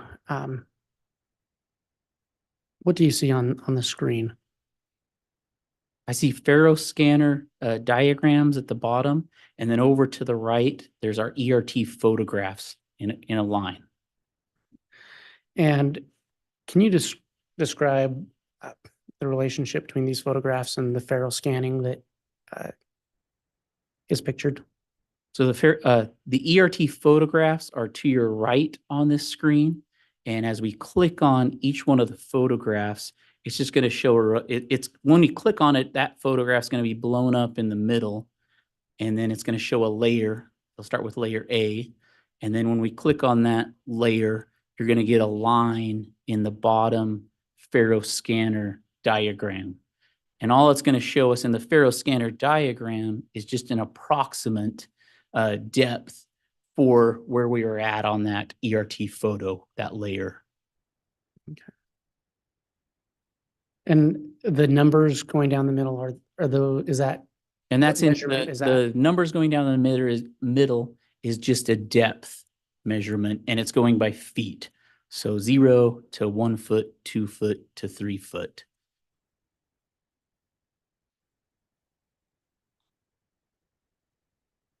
and this, at this level, it was approximately 2 feet. Approximately 2 feet at layer C. And at layer D Just under 2 feet, and at layer E when it was removed. still just under 2 feet.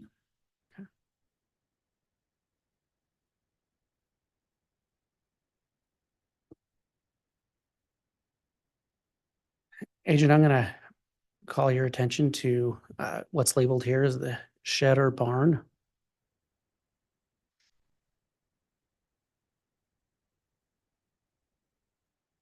What is the jury seeing in this photo? And I apologize, Your Honor, that's 170 WWW.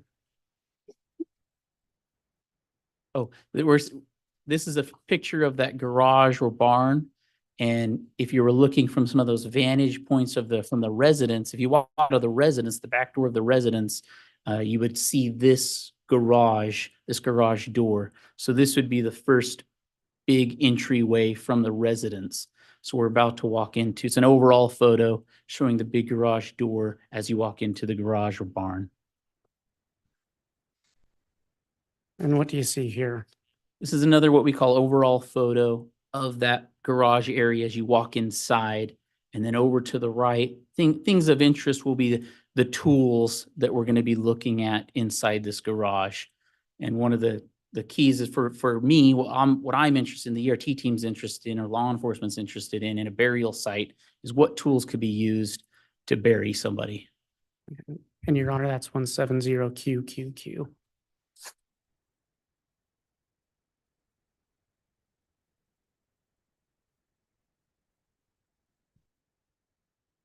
And what did you see here, Agent? As you walk to that big garage door, which you can see in the photo, and if you just turn right, then you're going to see the tools lined up on the right side of that garage, or it's going to be the south side of the property. And Your Honor, that's 170 PPP.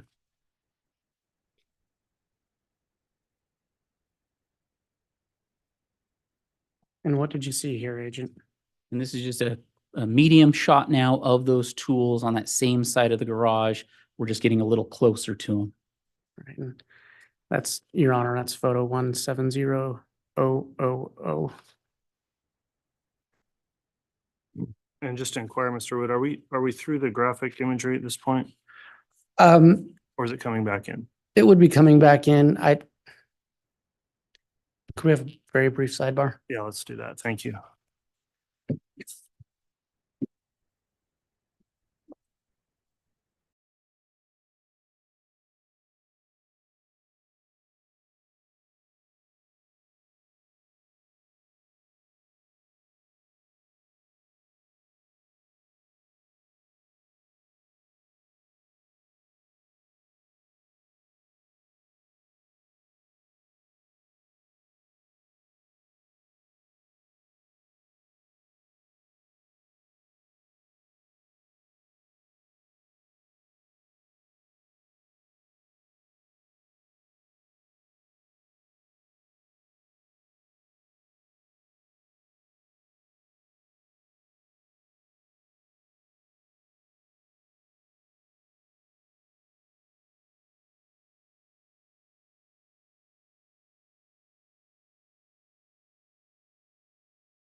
All right, thanks, council. On the sidebar there, we just discussed scheduling for today and where the state thought they might want to break for the day. We're going to continue on and bypass the mid-afternoon break so long as the jurors are all okay with that for now. And I think there's kind of an estimate that maybe here in 30 minutes or so we'll be concluding to break till Monday. Is that where you think things will be, Mr. Wood? Somewhat around there, and Your Honor, I appreciate that. Just based on the court's earlier request of when we'll be breaking, I think that would probably be the best place. Okay. So if you want to just continue on with direct and given that with our scheduling, is there going to be any more of the graphic photos today? No, Your Honor. Okay, so we can go ahead and just have the monitors or the projection if you publish anything further at this point, and then we'll go back to that further on Monday.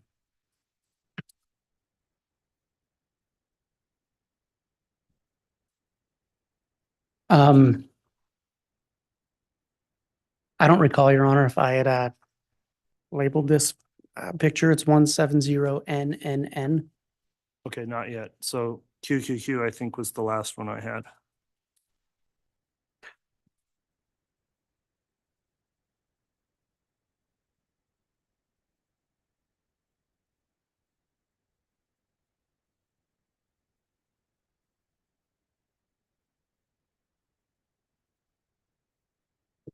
And so this is 170NNN. And Agent, can you just describe what you documented there? So all of those pictures of photos of tools we just looked at, these are the ones that were against that right side of the garage or the south side of that garage or barn. These are the ones we took as evidence. And these are most likely that could have been used in a burial.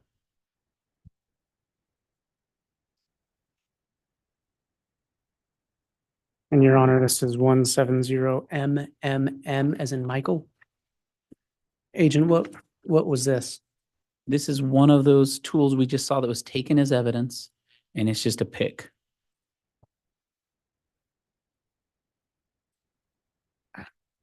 Your Honor, 170LLL. Agent, is that the same pick? That's the same pick we just saw that was taken as evidence. And this just shows some of the reasons we took it as evidence because of that debris you can see on the blade of that pick and some of the other black marks, on that pick. And you have your pointer now. Can you point out what Thanks. what you're referencing there? There's some kind of debris on the blade of this pick, and you can kind of see the black, potentially char marks on this pick. Grounds? Sustain. Okay. Just to that part of the response, Mr. Wood.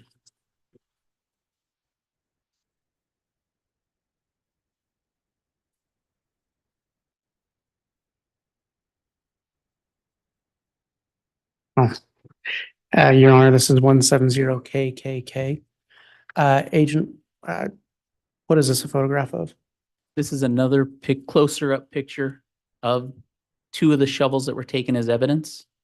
And again, you can see that why they were taken as evidence because the shovels are dirty. So it appears that they were used.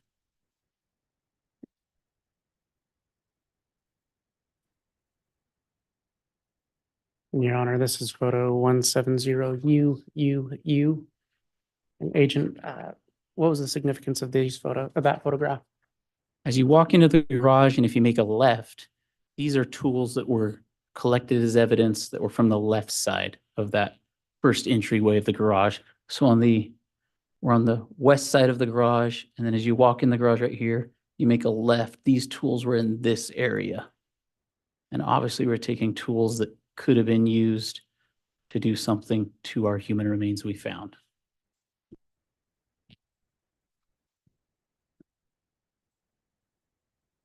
And Your Honor, this is 170V as in Victor. Agent, what is this a photograph of? This is just an overall photo of some of the tools that were in the west side of this garage. And we didn't take all of these tools as evidence, but we just wanted a picture of a lot of the different tools.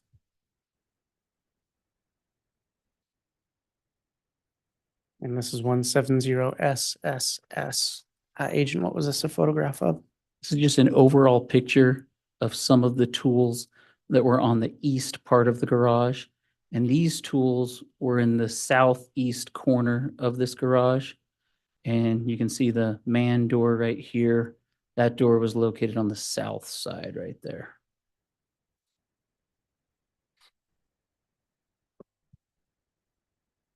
This is photograph 170 TTT. What was this an image of? These are those same tools in that same area. From the shovel over to the hoe, these tools were the ones that we actually collected as evidence, just because they could have been tools we thought could have been used to do our burials or other physical damage. And Your Honor, I need to make a correction on the labeling. Okay. This was image 170 TTT. And the last image shown was 170 SSS.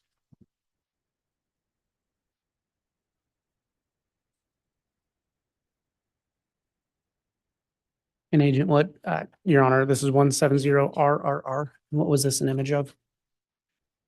These are bricks that were similar to the bricks that we found near Tylee Ryan's burial site. And we found these bricks over by this shed. And we took a sample of those bricks also.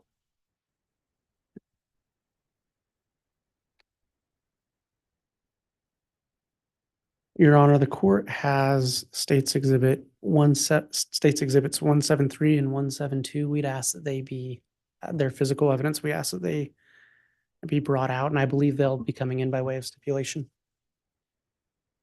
Okay, you've, No objection, Judge. all right, the defense has reviewed both exhibits 173 and 172. They've been offered and are admitted. I'll instruct the bailiffs to retrieve those and they can be brought into the courtroom. And while they retrieve those, Agent, what did you do with the tools you collected? We turned everything over to the Rexburg PD at the end of the both days. So we packaged them on scene and then turned them over to Rexburg PD. And it probably is obvious, but when you say PD, is that referring to the police department? Police department. Okay.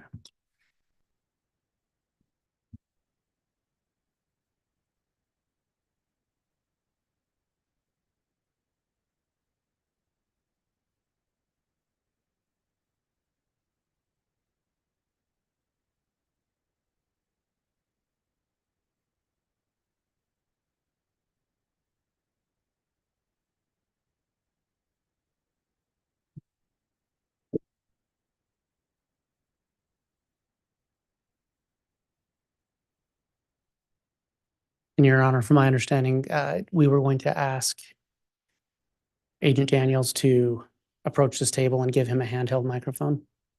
Okay, the witness can approach the table. If you'll stand, of course, on the side furthest from the jurors, facing the jurors, I guess, would be the appropriate place, and we'll get a microphone for you to continue testifying.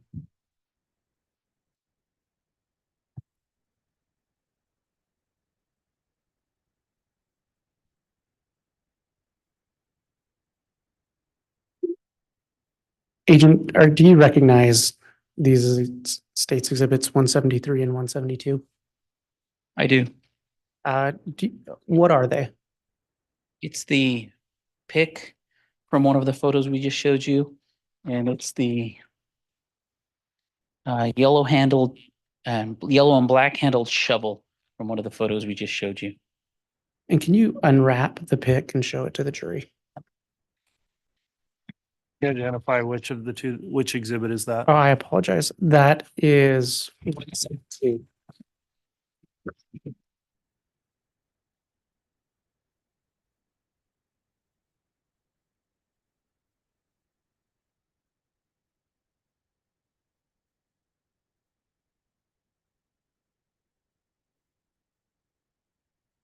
So this was the pick that we found as you walked into that garage.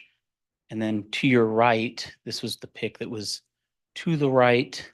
And originally when we found it was in a crate. And then when we removed it from the crate, it was one of the ones we lined up, and you saw a picture of it when it was lined up with a few other items, and we took them as evidence. And Agent, without stating anything conclusory about what's on that pick, what about that pick drew your attention? Typically, when we look for tools to take, we'll look for tools that we typically use for burials. And I already kind of mentioned to you some of those tools. We use rakes, shovels, picks, and other items. So this is a pick, so we'll kind of scrutinize those more. And then this one was, we'll just say dirty. So it was dirty. And so that was something that drew our attention. And that would just give it, the lab would be easier to test a dirty item. So those are things that we would look for. Thank you. And then if you can unwrap State's Exhibit 173 and show that to the jury.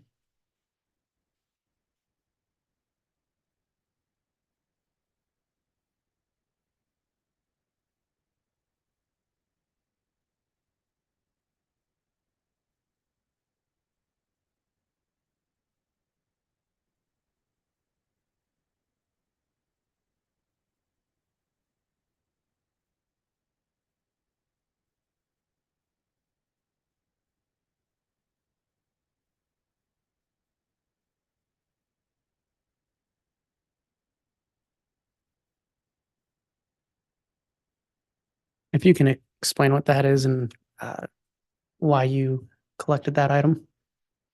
So again, if you walk into that garage, through the big garage door, off to your right, this was one of the tools that was up against the south side of that garage. And then again, it's just a tool that we typically use when we're excavating, and a tool that could be used for a burial. And then we had already excavated and processed the fire pit. And so it just seemed dirty, a tool that we would be interested in for this scene.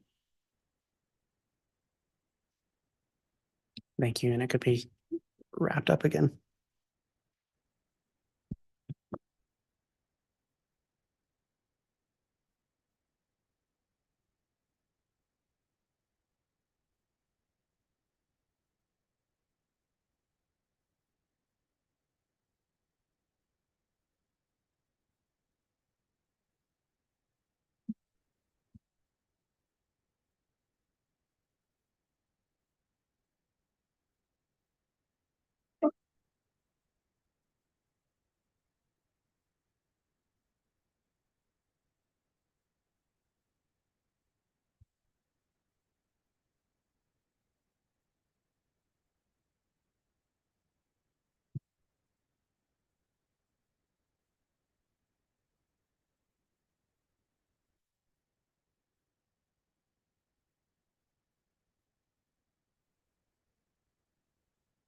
And Your Honor, that actually went a little faster than what I had anticipated.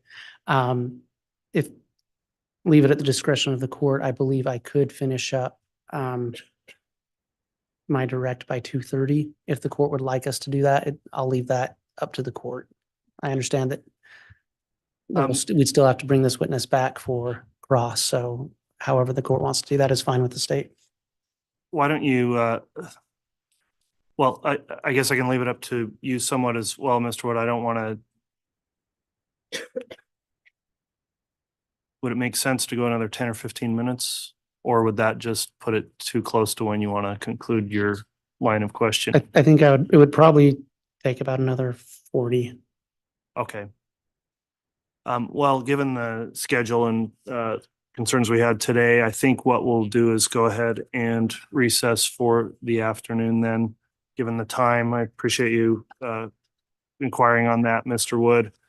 We will go ahead and break until Monday then, and we'll continue with testimony of Agent Daniels on Monday. As we break for the day, first, I'd like to thank those in attendance for complying with the courtroom conduct order throughout today.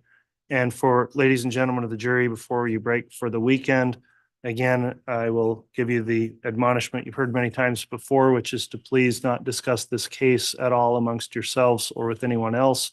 You're not permitted to do that until you begin your deliberations. In addition, avoid any kind of investigation into the case or review of any of the facts of the case from outside sources. If you see the case being reported in the media or otherwise, please avoid paying attention to that. And we'll ask you about that as you return Monday morning with your daily juror affirmation that you've complied. So thanks for your attentiveness today. We're going to recess for the afternoon and we'll begin again on Monday morning with our calendar starting at 8:30. All right, please.